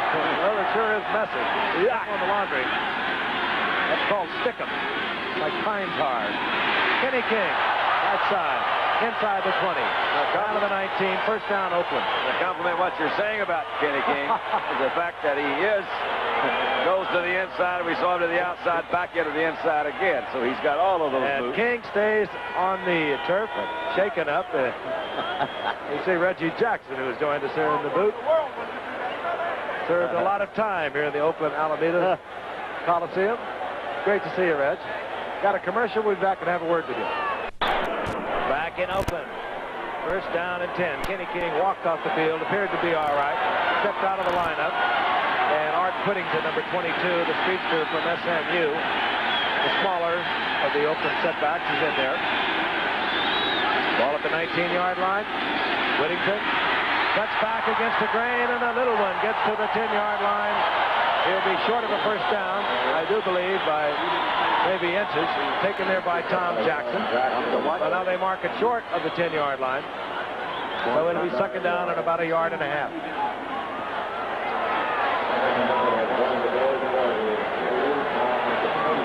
Underway here in the second half. The big play, the pass interference, Aaron Kyle against Cliff Brandt. Oakland has been down here before, however, in the first half a couple of times. They could not get on the scoreboard. Van Egan, left side, gets the first down. Here we are. Here's the big man. And Oakland, a first and goal, the ball near the 8-yard line. Remember, the first half, they had a first and goal at the 6. Plunkett on a rollout. He ought to be able to run it in. He did it. Jim Plunkett rolling out and runs into the corner of the end zone. Tom Jackson pulled him down from behind, but Plunkett gets in, and Oakland is on the scoreboard, and they take the lead. He had Big Joe Campbell. You see Greg Boyd, number 77, read it, but he read it a little bit late. He's trying to come back on the outside. Plunkett says, let's just get it in gear and go the best I can. Number 57 is Jackson, is the guy that makes the move there. Oh, they try to say you didn't make it, but he did. You had to wonder when they were going to capitalize. Out comes Chris Barr for the conversion, and that extra dimension that Plunkett gives the football team, the ability to move around, run the football, has put Oakland on the scoreboard. Oh, he missed it. I don't believe it. First, Chris Barr misses the conversion. Earlier, he had missed a chip shot field goal from 36 yards out, and that makes an interesting set of numbers on the scoreboard. The Oakland Raiders leading the Denver Broncos 6-3. We'll be returning to Oakland in just a moment. Chris Barr hooks it on the conversion attempt. Missing the conversion. Oakland has the lead 6-3. Barr set to kick off. Deep is Larry Brunson, who a year ago was returning kickoff for the Oakland Raiders. As a matter of fact, led the NFL a year ago for the Raiders in this department. This will be Larry Brunson. Brunson hurdles out over the 30-yard line. It'll be first and 10 for Denver at the 31-yard line. We have another special guest Howard wants to have a word with. All right, here is young Mike. Cigars, so I learned from them. Okay, Mike. Good to have you with us. Frank. On first down, Jim Jensen gets around the corner, out to the 36-yard line. Jensen with a gain of 5 yards, taken there by Mike Davis defensively for the Oakland Raiders. It'll be second down and 5. Now they mark it up over the 36, so we'll call it second down 4. Test here, of course, is for Craig Morton to reassume offensive momentum in the face of the score just achieved by the Raiders. Rob Lytle comes in for Denver, number 41. Former great All-American from Michigan. Knee surgery a year ago and troubles again with the other knee this year. Second and 4. Denver at their 37. This is Lytle on a screen. Beautiful defensive play. The Oakland Raiders reading it perfectly. It was Rod Martin just hammering through a Denver Bronco block. Tom Glassick was out there trying to get a block on Rod Martin. He ran right through it. Pretty good example of going to the well too many times. They've run these screens several times tonight. If they're going to continue to run them, give them a different look. They can run several different kinds of screens. But Rod Martin, along with a couple other Oakland defenders, had that one read perfect. Loss of 6. It'll be third down and 10. Underway here in the third quarter. Frank Gifford along with Howard Cosell, Don Meredith watching a very important game for both the Oakland Raiders to win tonight. They move back into a tie with San Diego in the AFC West. On third and 10, it flies out of the hands of quarterback Craig Morton. Rick Upchurch was down there, but that just took off, and Craig Morton is slow getting up. And you can understand it. There were 3 Raiders on him. That fierce pass rush we've talked about. Here's the end of the play, Don. Well, they are getting there a little bit late. This is Browning coming through. On the other side, these are the designated pass rushers, as we've talked to them about before. Willie Jones was number 90 coming into the inside. That new penalty is a tough one to call as to when the quarterback is protected and when he isn't. Evidently, that was not one of the times he was protected. Evidently.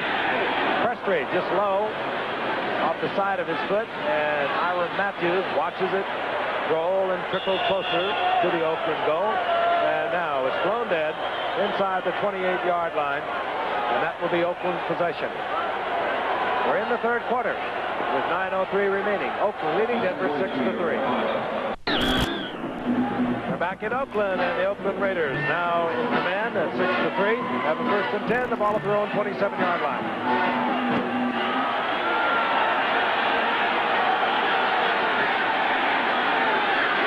Sellout crowd, the first sellout crowd for the Oakland Raiders this year. Kenny King hesitates. Oh, he made a good move. Across field. Bill Thompson is there for Denver, but not until Kenny King gets out over the 35 to the 37-yard line, close to an Oakland Raider first down. And Kenny King is having himself a night. Beautiful ball player. Bill Thompson picked the wrong time to swing Kenny King around. You don't do it over on the sideline in front of that bench. He was just shaken up a little while ago. He is running back in, and the report is he's okay. Up to 85 yards now, having himself a beautiful night. Tom Jackson was a linebacker on that last play, overran the play. Kenny King was designed to go to his left. Saw Jackson coming in, took a step to the inside, and came back with really on his own. The play was not designed to go on this side. King steps out for a breather. Art Whittington is in, number 22. The first down, 37-yard line of the Oakland Raiders. Off is Whittington. Whittington hammered there over the line of scrimmage. First man there, Randy Gradishar. Got help from Larry Evans, number 56. Gain of a yard. It'll be 2nd down and 9. As you can see from the graphic we just showed you, Oakland has been a second-half team. I swear there are 12 of these guys. I see them everywhere. Euchre has got a franchise. I saw Gene Upshaw that time. Didn't make much yardage, but Whittington knew what to do. He was sticking right behind Upshaw. So many times to see those backs try to get too far away. They know where to stay. Stay close to the big guys. Raider backs have been doing that for 14 years with Gene Upshaw. 2nd and 9. Plunkett puts one into orbit way over the intended receiver, Cliff Branch. Double coverage on Branch, and Plunkett just throwing it away. It'll be 3rd down and 9. Goodyear, Blimp, Columbia. By the way, it'll take upon Lens to get the Columbia down to Los Angeles. In case you're interested. They'll get there. Yeah, at the end. They'll be there in time for Dan Devine's last regular season coaching game at Notre Dame.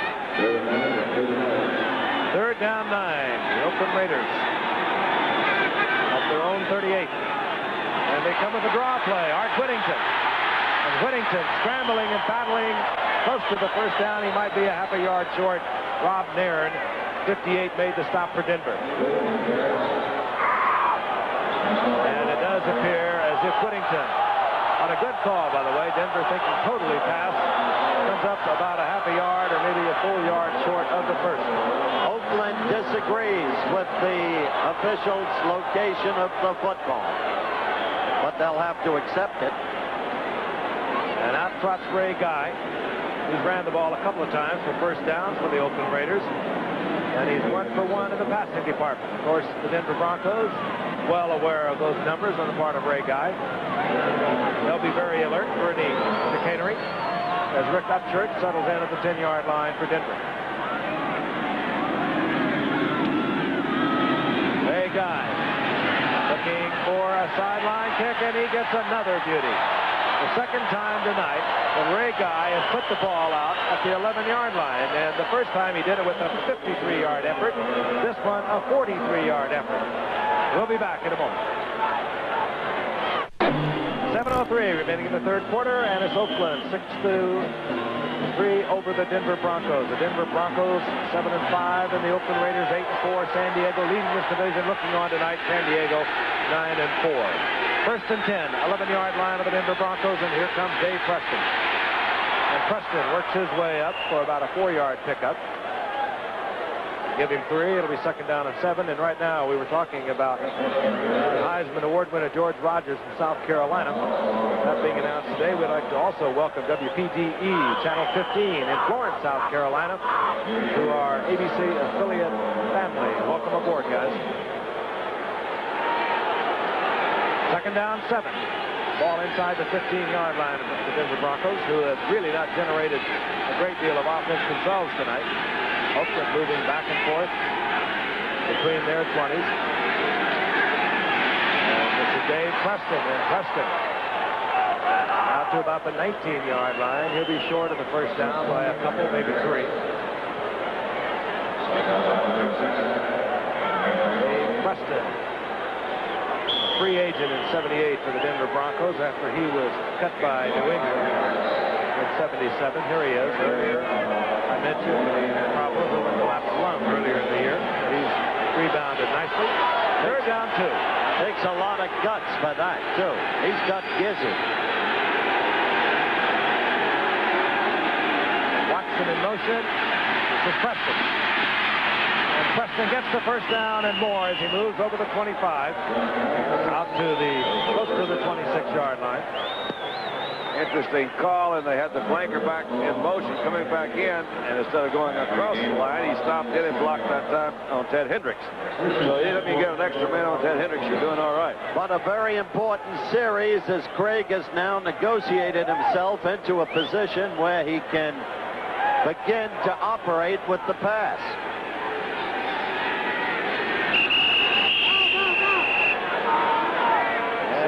Some of that goop that you saw Lester Hayes' arms and legs is now on that ball out there. I'll tell you, quarterbacks hate that, don't they? I always, it's just, can't stand it. Receivers and defenders. I've never seen a defender like Lester Hayes put so much of it on him. Receivers will use it. Oddly enough, you get grass and dirt on it, and it becomes slippery.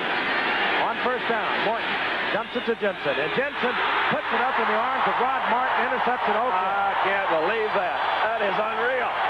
Bobbles the ball, and Rod Martin very alert.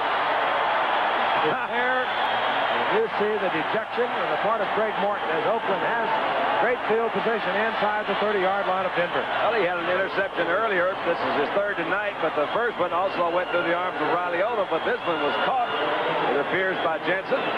Takes a couple of steps, pulls it back around and says, wait a minute, you handle that thing. It's too hot for me. Probably will be ruled an interception because Jensen never had control of it, and that will go down in Curley's record. Of course, Craig unhappy with it. Well, that's really critical right there.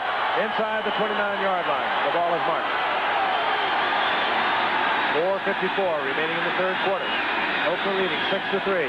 Plunkett gives the ball to King, and King gets to the 25-yard line. Taken there after a pickup of 3 by Tom Jackson. It'll be second down and 7. There's Rod Martin. He was at the right place at the right time.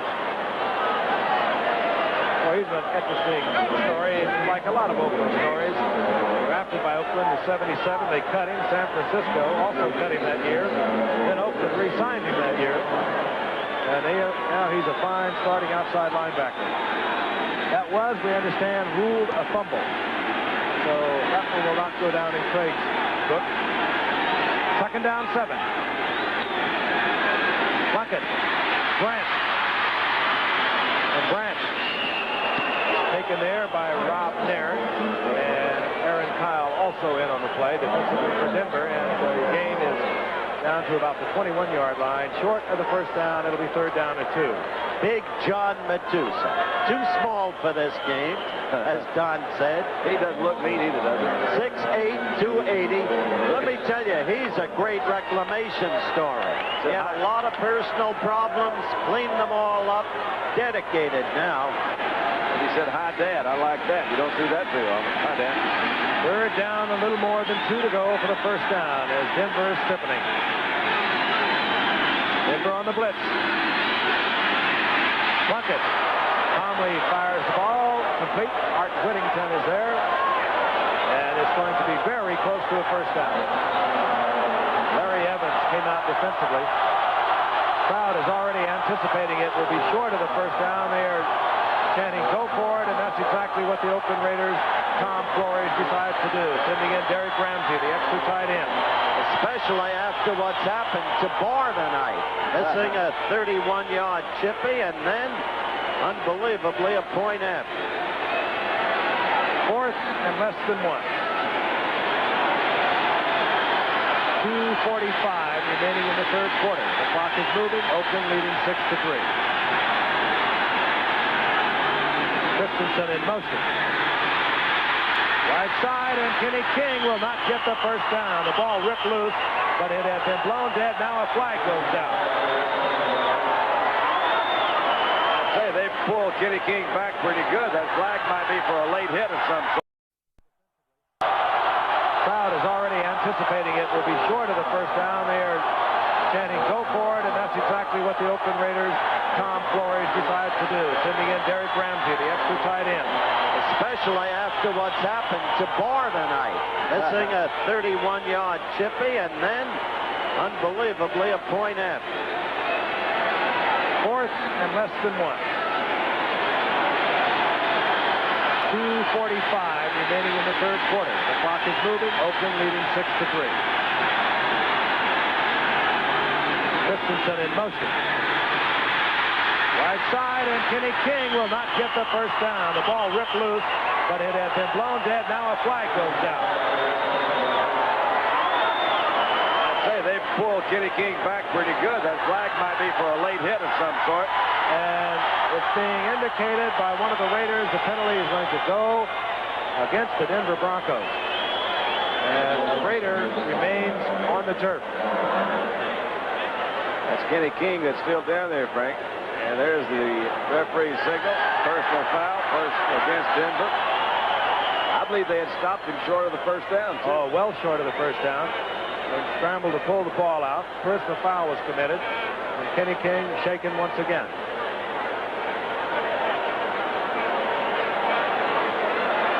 Our referee tonight, Red Cashin, his crew. These are tough games as we get down to the wire. After tonight, only 3 games remaining throughout the entire NFL, and battles are wide open in all divisions. And of course, we're going to see one very critical one with Thursday night when we see the Steelers move into Houston to play the Oilers. Both of them a game back of Cleveland, and Kenny King is being carried off by teammates. And what you're saying right now is very critical for the Oakland Raiders for the remainder of the season and the playoffs. If he is hurt, they can't do it without that man. We'll get a report as quickly as we can. Personal foul moves the ball inside the 10-yard line of the Denver Broncos. It'll be first down, goal to go. I think this is the most organized crowd I have ever seen. We couldn't tell at the beginning how many were effectuating the 5-minute boycott. But now we can tell you from the placards, many, many were. Whittington piled up. Get at the line of scrimmage. It was Rob Darren that kind of came under, submarined under the blockers there, knocked some of the linemen's feet out from under him, and therefore he didn't have a place to go, Arthur Whittington. They're checking the left knee of Kenny King. I might say this about Nairn, Don, in the absence of the very great Bob Swenson, underpublicized though he is, Rob Nairn has shown himself to be very competent against the run. 2nd and goal, and there was a loss of about a half a yard on that last play. Puckett will put it up. Can't find the receiver. And now Puckett will run and gets to about the 8-yard line. They'll probably mark it at the 9 as Rob Nairn, back defensively, moved up and was there to corral Plunkett. You talk about hearing footsteps. Plunkett did then, I'll tell you. Well, it appeared to me that in the beginning of the play, they were trying to work the left side of their offensive line. They had a man-for-man coverage, but on the snap of the ball, the linebackers drifted over that way. I think Plunkett, I don't know what that is. You name it, Howard, you can have it.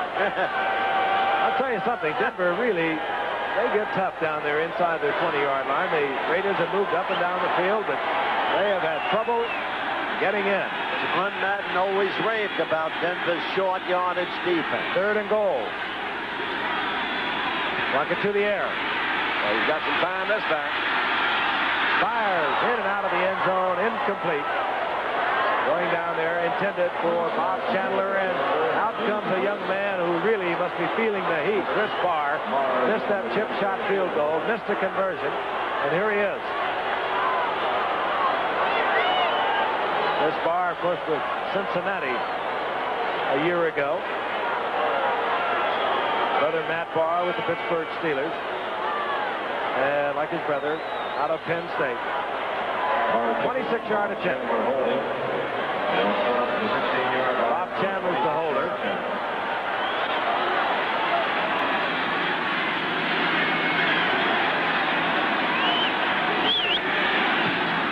He gets it down. Oh, no. Oh, boy. Oh, that could destroy someone. A 31-yard effort he missed, a 26-yard effort he missed, and a conversion. He is perfect on the night. Unwittingly, he has kept Denver in this football game. Reuben Jones kind of lost his head there for a while with excitement. Matt Barr in total disbelief. We'll be back. Yes, they're like baseball managers. They turn up everywhere. And this man was kicking for Cincinnati a year ago. They let him go, brought in 3 kickers. They now have Oakland's field goal kicker of a year ago. And Barr is here and hurting tonight. On first down, Keyworth with a couple of yards out to the 22. It'll be 2nd and 8.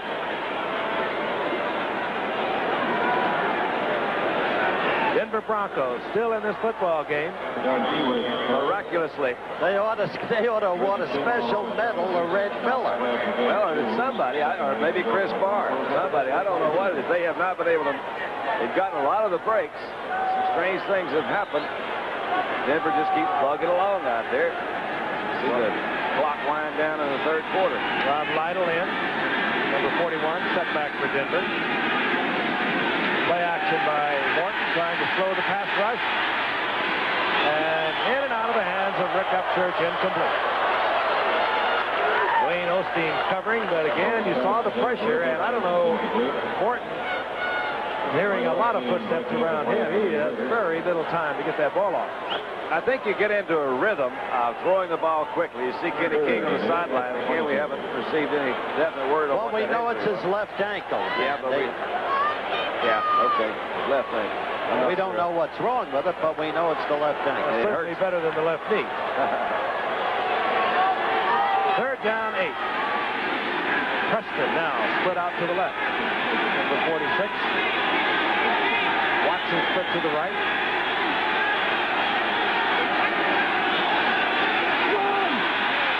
And on 3rd and 8, draw play, hoping the trap would spring their running back John Keyworth, with Oakland thinking pass. It did not do so. It'll be 4th down, and Kenny King is being carried to the locker room as time expires in the 3rd quarter, and Oakland leads Denver 6-3. We'll return to this Burt Local station.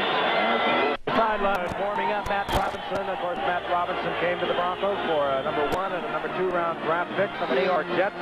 Started the first 6 games, 1 touchdown, 10 interceptions. A bit of an emotionally shattering experience, but he still figures to be the quarterback of the future for the Denver Broncos. On 4th down, the Broncos will kick. Luke Prestridge is in. Ira Matthews at his own 40-yard line for Oakland. He doesn't turn over, a short kick. Matthews from his 45. Nailed there, close to midfield, hurdling over a blocker, Maurice Harvey. 33-yard punt. Once again, superb field position for the Oakland Raiders. I'd like to remind you, tonight on ABC News Nightline, Peter Jennings from London examines the ongoing crisis in Northern Ireland. Immediately following your great local news over most of these ABC stations. ABC News Nightline. Ball marked at the 49-yard line in Oakland, as Howard mentioned. Has had great field position all night. Their difficulty is getting it in. They've had a 1st and goal from the 6. They've had 2 first and goals from the 11. And yet they have 6 points on the scoreboard. 1 touchdown and a missed conversion.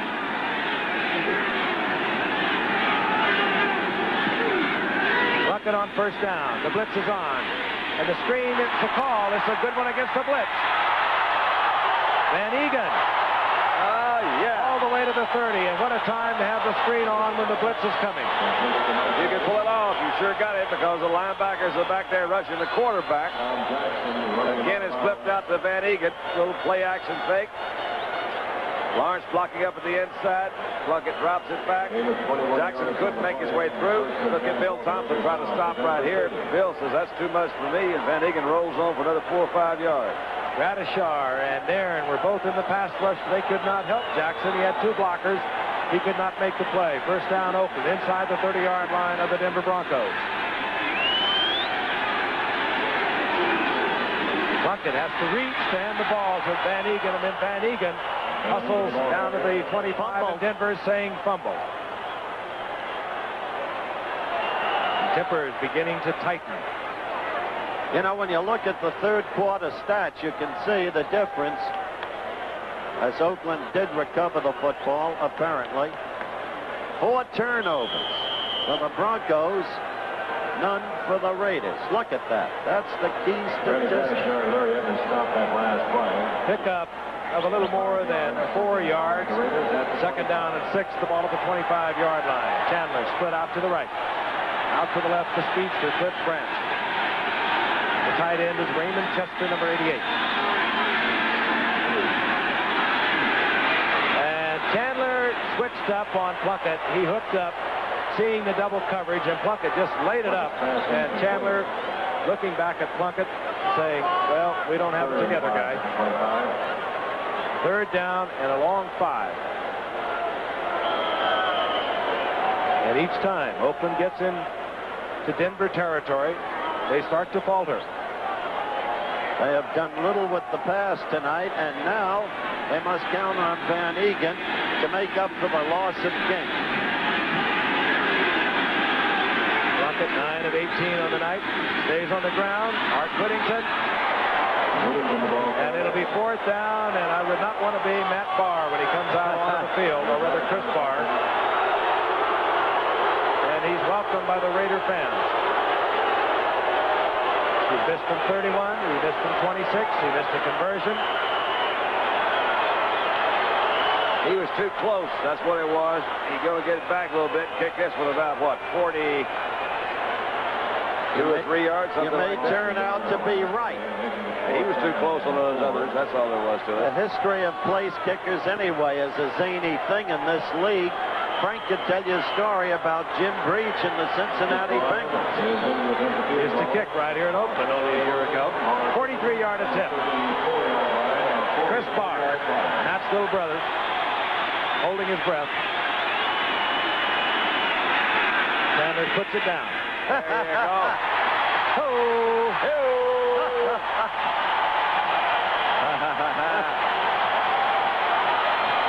So Oakland has a 9-3 lead. 13:06 remaining in the game, a vital game for both ball clubs. Stay with us. We'll be right back. It is the speed. Now, Kenny King has gone into the locker room with a damaged ankle. His knee was being checked, and Art Whittington is up, moving around, appears to be all right. A little more than 13 minutes remaining in the game. Oakland 9, Denver 3. Chris Barr to kick off. Larry Brunson from his 4-yard line. And Brunson almost pops it, getting out close to the 33, and a flag is down. Larry Brunson took that kick at the 4-yard line. Larry Brunson, I mentioned earlier, was returning kickoffs for the Oakland Raiders a year ago. Penalty marker on the play. You would think that Denver, they look almost snake bit every time they get something going. Has a good run back. Now they're going to put them back another 10 yards. They've had some tough luck on some interceptions, some fumbles. They get back about 28 yards, which will be nullified by the penalty. And this will be a get-together down there. Either one of those teams could just blow themselves right out of that tough AFC Central Division race. Cleveland, Brian Sipe and the troops hanging in there, proving they are definitely for real. They're in first place.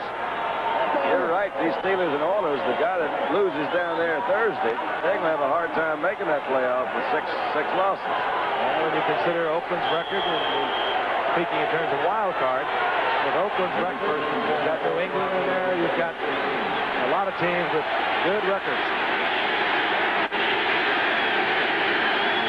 Sellout crowd, standing defense as Morton goes up and fires it out complete to Dave Preston. But he gets little, maybe a yard and a half or a couple, and Rod Martin playing a superb game tonight, an outside linebacker for the Raiders. And he got a superb break when the ball was bobbled right into his arms by Jensen. One of those snake bit stories of Don. That's it. They didn't pick up much there. Trying to get him out on the outside, get that 1-for-1 tackle in the open field, which we've talked about many times, very difficult to do. That time Rod Martin was there and was up to the task. Ball, as you can see, just over the 17-yard line of the Broncos. Second down and 8. Ron Egloff, 85, an extra tight end, comes in. John Keyworth rolling over the left side, out over the 21. It'll be third down and 4. They just can't afford, even though a touchdown and an extra point is all they need to move ahead. You don't want to kill time this way. I think in a way Denver's offense is designed. I've seen them do it several times tonight. They're designed to pick up more third downs and 5s than they are third downs and 8s. Like a lot of times they would run on that second and long. They've done that a lot tonight, trying to pick up the 4 or 5 yards. Craig Morton looking over the pass rush, so he decides to run the ball. This is Upchurch. And Upchurch, he will be short of the first down at the 25-yard line. Monty Jackson, who played sparingly tonight, is shaken up. Upchurch short of the first down. Sometimes you get the feeling, as I said in the Denver-New England game, that Denver plays for a fumble. It's Mike Davis again who is shaken up, not Monty Jackson, and this is the second time tonight that Davis has had to leave the field. And out comes Luke Prestridge on fourth down. Ira Matthews will settle in somewhere back around his 35-yard line. Here he is. Had a nifty return earlier in the game. Led the nation a couple of years ago at the University of Wisconsin, where he averaged nearly 17 yards a return and had 3 touchdowns for the University of Wisconsin in his career, all over 50 yards. So he can bring it back. Prestridge gets the kind you run back, a low one. And there he goes. Matthews to the 36-yard line. Oh, boy. No flags. Ira is producing tonight, as the gift said earlier, the way they planned for him to produce when they drafted. Big return. Once again, great field position for Oakland. We'll be back in a moment. Numbers on the night. Not devastating, but we mentioned at the top of the show, he has had trouble in the last 4 games after being spectacular in his first 3 starts. Sure has. Subtract 27 yards lost because of 3 sacks from that 78. He got very little. First and 10, Oakland. Inside Denver's 37-yard line. Good return. Ira Matthews setting it up. Mark Van Egan, right side, behind the blocks of Henry Lawrence and Mickey Marvin. Gain of 3 in the second down and 7. For a team that's been sputtering and staggering offensively, Oakland somehow hangs in there, and their defense clearly has been exceptional. Witness that 10-7 loss against a team so fine as the Eagles in the wake of a Monday night game against Seattle when they had to cross the country to play Philadelphia. Second down, 7. Plunkett now working a little bit, I would suspect, on the clock, handing the ball to Mark Van Egan. Gets inside the 30-yard line. It'll be third down and 2. Defensively there, number 66, Bryson Manor, number 53, Randy Gratishar. Well, they've apparently found a field goal range that Barr can handle. Under the Meredith theory, they don't want to get in too distance. Close. Yeah. Now, that just makes sense to me. You know, I mean, sometimes those 3-foot putts are a lot tougher than the 8-foot putts. Not for me. Oh, I see. Marked at the 29. Third down, long 2.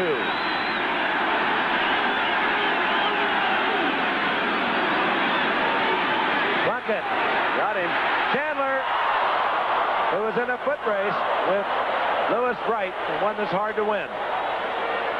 Well, he had him by a step and a half, but he overthrew. I'll tell you, Wright played that pretty well. He got close to the end zone. He was inside of Chandler, not behind him where he was going to foul. Louis Wright himself has been troubled, as many of these Broncos have with an injury. He missed last week with my injury. We've got fourth down, and Chris Barr, who has been interesting tonight, to say the least.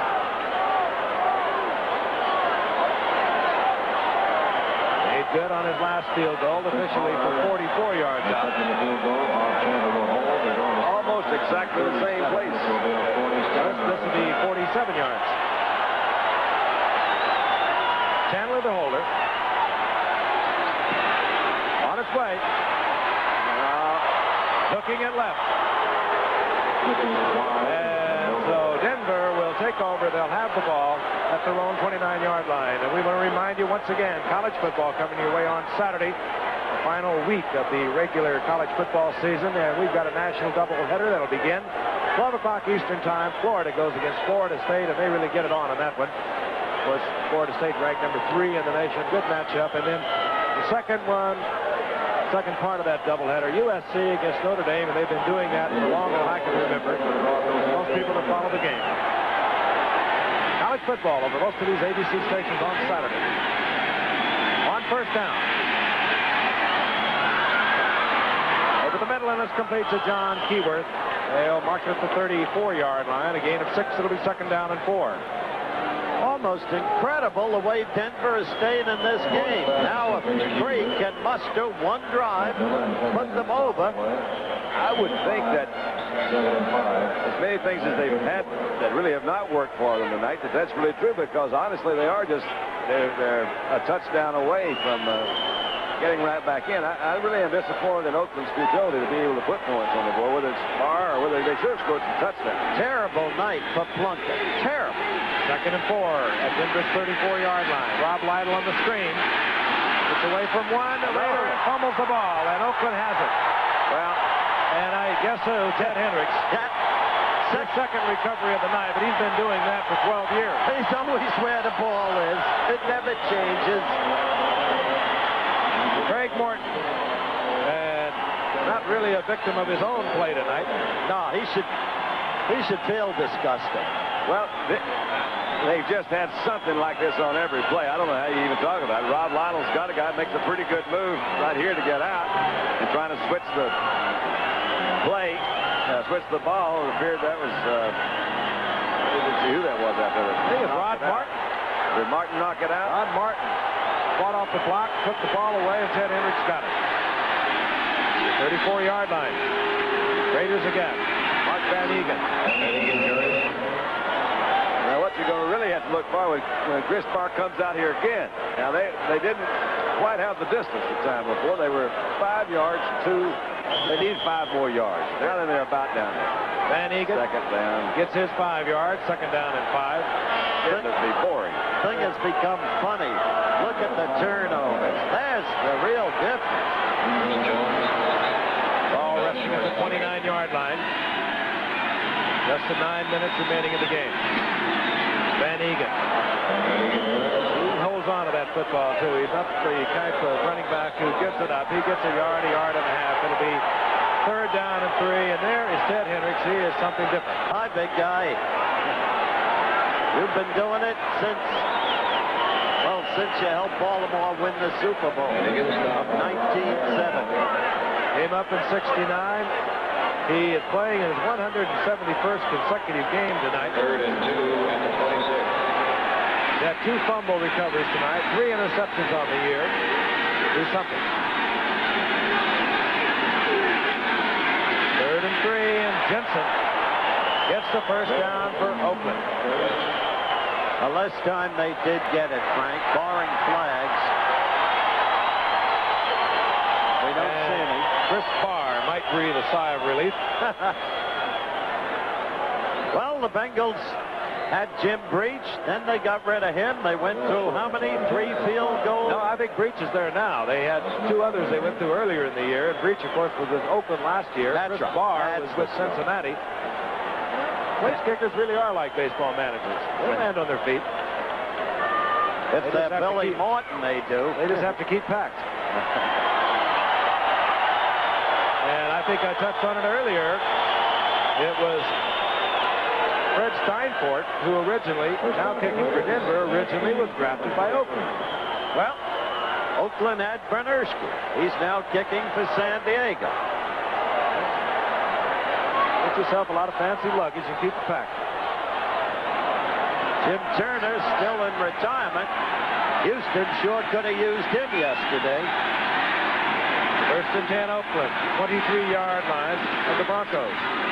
Van Egan, right side, behind Mickey Marvin and Henry Lawrence. And that right side of the Oakland line is beginning to come along and match the great play of the left side in Art Shell and Gene Upshaw. And Mark Van Egan is having shoulder pad problem.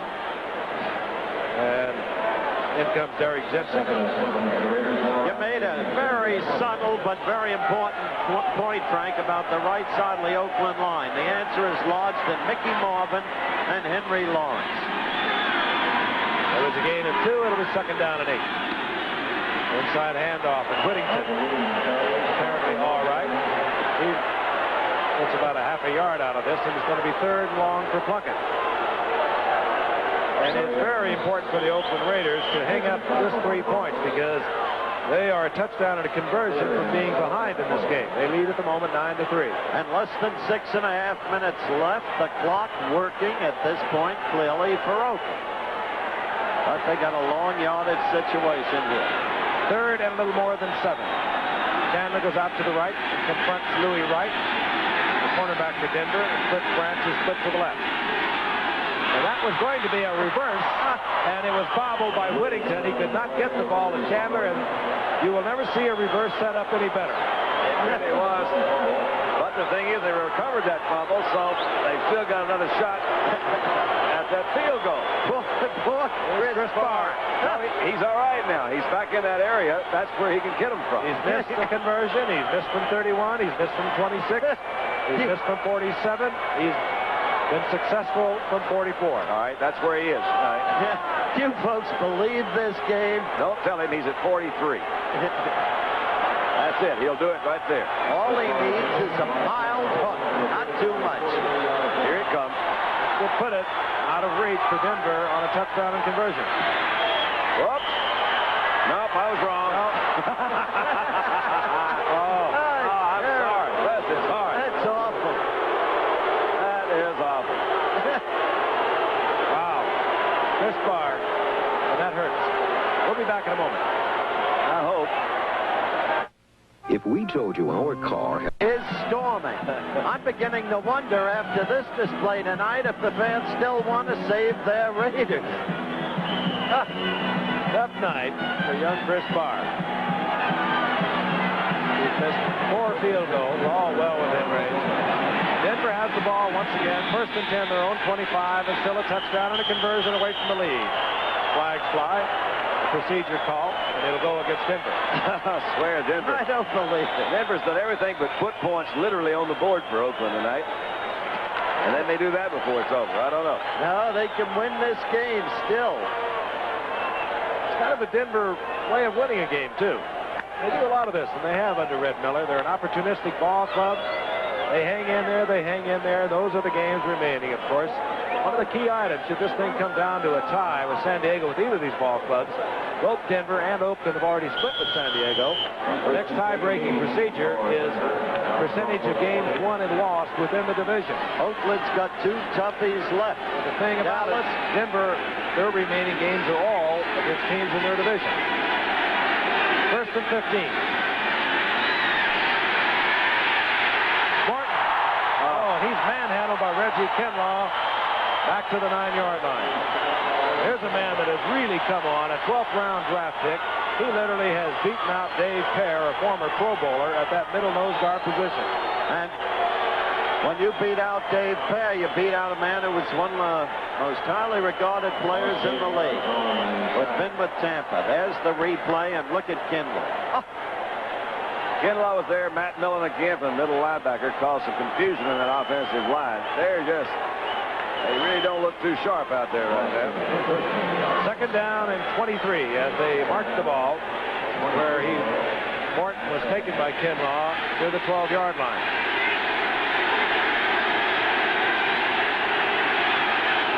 Flags are down. The Raider appeared to be offside. Morton has a free play to John Keyworth, complete. Keyworth taken at the 19-yard line. Again, and it did appear that an Oakland Raider was offside. Rod Martin again defensively for Oakland, and Martin is playing himself a game tonight. Here's a call. Referee red caution. They've been busy tonight. Indicated. And I'm sure will be marched off to 5 yards to keep the down, the second down. Another game that this message is very applicable to, and I must say it quickly, as this telecast really and truly is presented by the authority of the National Football League, and it's intended for the private use of our audience. Any rebroadcast or other use of this telecast without the express written consent of the National Football League is prohibited. I bet Chris Barr would like a cassette. Yeah, Chris, you can't use this for any home movies, anything like that, unless you get permission, of course. Penalty. Offside. Oakland. Second down, 18. Ball up to 17, and Morton will go to the air. Morton. And Rick Upchurch holds on. Nice out catch, close Rick. to the original line of scrimmage. It'll be third down and 10. Dwayne Osteen defensively there for the Raiders. This is just a good catch. He was pretty good coverage back there. The ball's thrown right in. Upchurch has a way of holding on to it. Almost got there. I'll tell you, that's some guts. He knew he was going to get pounded. He really did. That was Dwayne Osteen, number 35, coming in. Almost a face mask. Meantime, we're down to 4 minutes left to play. How about the old reverse that we saw? A little screen out to Upchurch. Remember earlier? It's not time for that. Anything but the flea flicker. Let's put the flea back into the flicker. Third and 10. The ball resting just short of the 25-yard line. Craig would like to have a chance to talk it over with Brett Miller. Did not like defensively what he was observing, so he uses a timeout and moves over to the bench. And not, again, necessarily in a big hurry. Great schedule coming up. We have Miami, New England a week from tonight. Houston and Pittsburgh on Thursday Hope night. it gets warmer. Getting a little chilly. Dallas and Los Angeles, and of course we close out with Pittsburgh and San Diego. Third down and 10 for the Broncos. Ball right up to the 25-yard line. 3:48 remaining in the game, and Craig Morton will be in the shotgun. They don't work on that a lot. Shotgun went off prematurely. You can only do so much in a week's practice. Procedure call, Denver. I know. It's just been one of those things you say, my golly. Go back to the basics. They'll mark this off. It'll be third down and 15. May have to go over and get another play for 15. We had our third down and 10 play. Poor Red is wondering, how did this ever happen to him? This isn't the way he trained them. All those weeks of practice during summer training, all the preseason games. Here 4 years ago, the man didn't have a wrinkle in his face. Third and 15. Here comes the open pass rush. Morton tries to get it over the middle. A flag is down. Yeah. Trying to go to Steve Watson. He was covered by Lester Hayes and well. Holding will work against Denver. But it's fourth down. We doubt if we will see the penalty accepted. My gosh, they have not played well. You are a master of understatement. Number 62 on the offense. Penalty is declined. It's fourth down. And Luke Prestridge comes on to punt. Ira Matthews, who's been hot tonight, moves back close to his 40-yard line. Oakland, if everything goes well, should have once again good field position.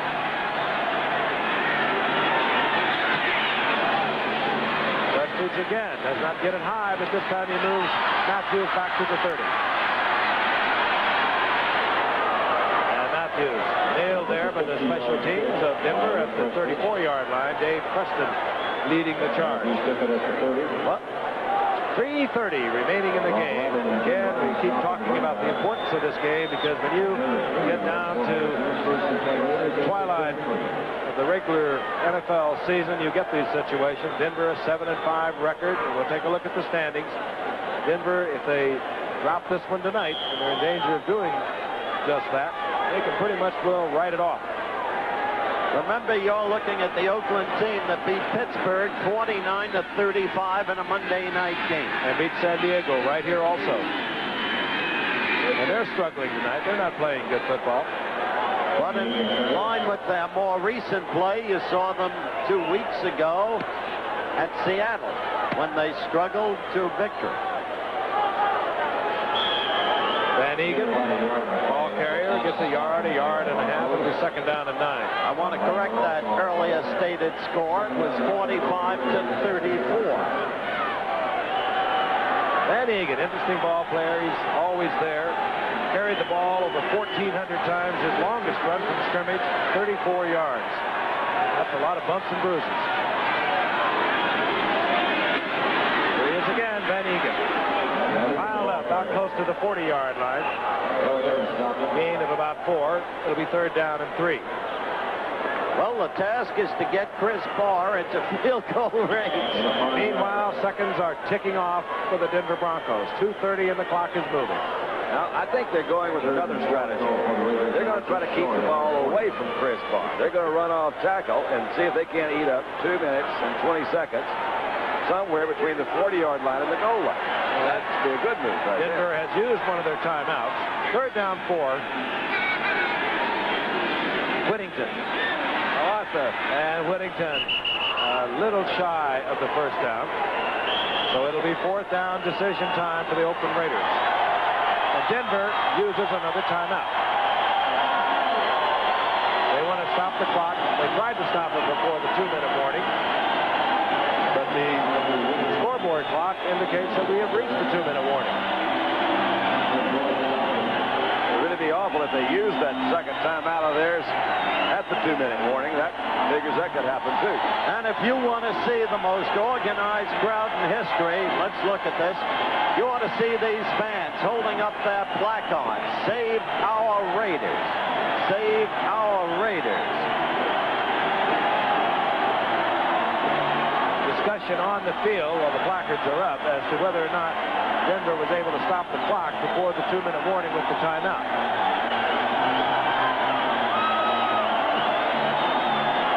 Tom Flores calls referee Red Cashin over for an explanation. And we'll get the explanation to you as soon as we get it.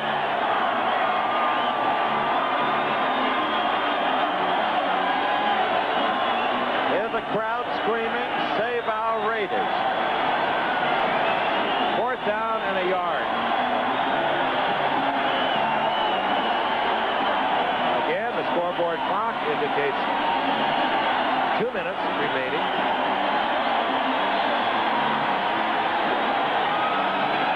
All those placards are showing, and while this demonstration is taking place. Apparently the clock is not official. Timeout had been called by Denver at 2:02. Senator Warren Magnuson of Washington State, before the recent national election, had introduced Senate Bill 8183, which would have prohibited the removal of one franchise to another city unless the removing franchise could prove 3 consecutive years of economic distress. That bill died with the adjournment of the Congress and with the election because Senator Warren Magnuson was defeated in the Reagan sweep. Let's see if somebody revives that bill. 2:02 remaining. Denver has called timeout. That means the Broncos have 1 timeout remaining. Ray Guy is on with a 4th down and 1. Oakland apparently to punt.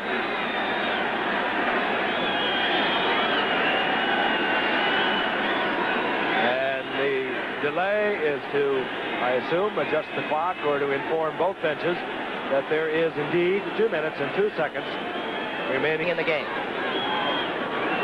Red Miller, 3 times in his 3 years with the Broncos, he's taken them to the playoffs. The Denver defense needs a great deal of credit, I think, tonight because they have been put in position to hold Oakland with great field position. Once again, for Denver to have any shot at all, they had to hold them right there. Kicked them back, held them down in their forcing to the punt. So Denver should have one more shot at it. Here's Tom Flores in his second year, replacing a bit of a legend here in Oakland. Of course, I speak of John Madden. Rick Upchurch is deep for the Broncos. The guy will attempt to keep it away from him. He's a master at that. Long count, but the Broncos did not go offside. The crowd roars the approval, but they did not get the kick that they wanted, I'm quite sure. Nevertheless, they did not get the ball in the arms of Rick Upchurch, and they are going to mark it out at the 26-yard line. So Denver brings out Craig Morton. 1:58 now on the clock, and we will get the 2-minute warning. So that's the story for the Broncos. They are down 9-3. They need a touchdown and a conversion. They have 1:58. They have one timeout remaining. With the ball at his 26-yard line, has one timeout. His offense has sputtered throughout the night, and yet he's going to try and pull this together. He's done it so many times in the past for the Broncos, and he leads them up to the line of scrimmage.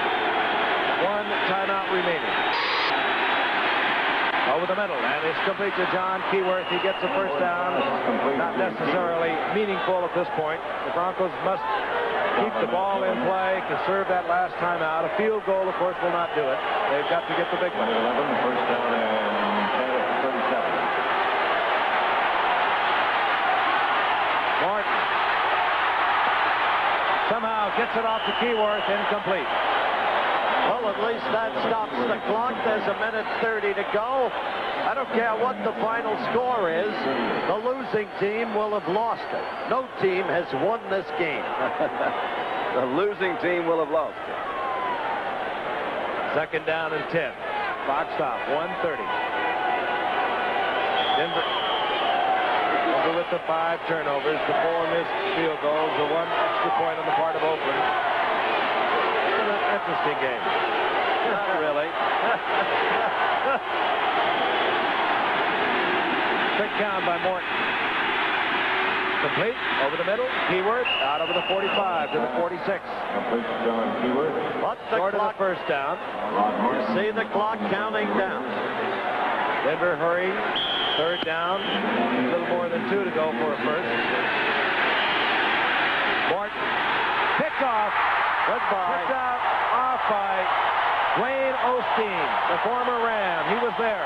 Went to Rod Martin's hands first. Rod Martin was out covering the intended receiver. It was ticked into the air, and Dwayne Osteen came up with it.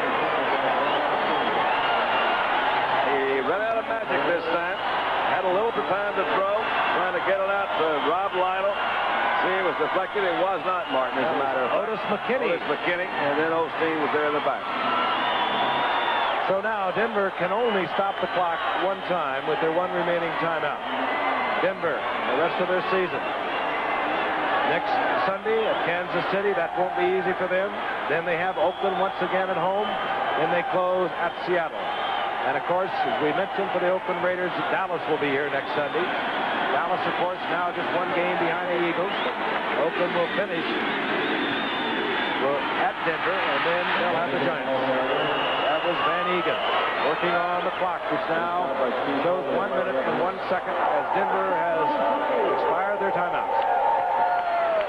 And I want to remind you that we'll be in Houston for the Pittsburgh Steelers and the Houston Oilers, both those teams locked one game behind the Cleveland Browns in that rugged AFC Central Division. Then we'll be on to Miami a week from tonight for the New England Patriots against the Miami Dolphins. And that AFC East race, of course, still up for grabs. Buffalo, New England. No timeouts remain. Thanks again to our spotter, Steve Bazika, Jerry Klein, statistician, research man. Spent a busy afternoon researching, running down the Heisman Trophy.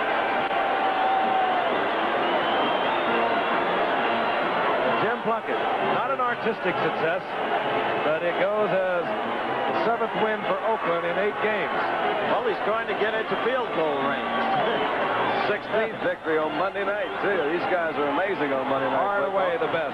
They were amazing tonight, I'll tell you. That's another way to win one. Holding this score to 9-3. There's Al Davis again.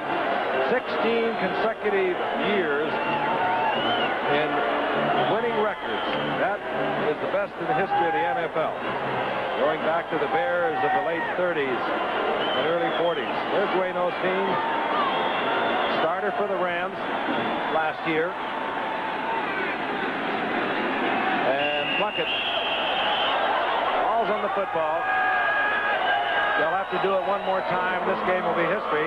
And the Oakland Raiders will move back into a tie in the AFC Western Division of San Diego, both with their 9-4 records. And Denver will go to 7-6. I just say this, Skipper.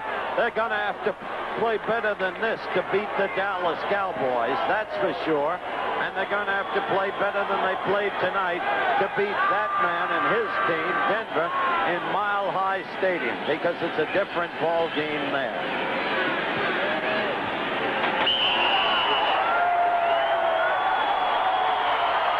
Final seconds ticking off. This game goes into the record book. The Oakland Raiders 9-3 over the Denver Broncos. And Oakland and San Diego, who have split, they will not meet again this season. Should they wind up in a tie, it will be determined by their record win-loss.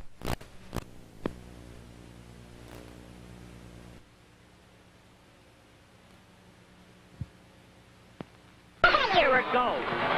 Yes, we have Carnival. Now with 7 losses.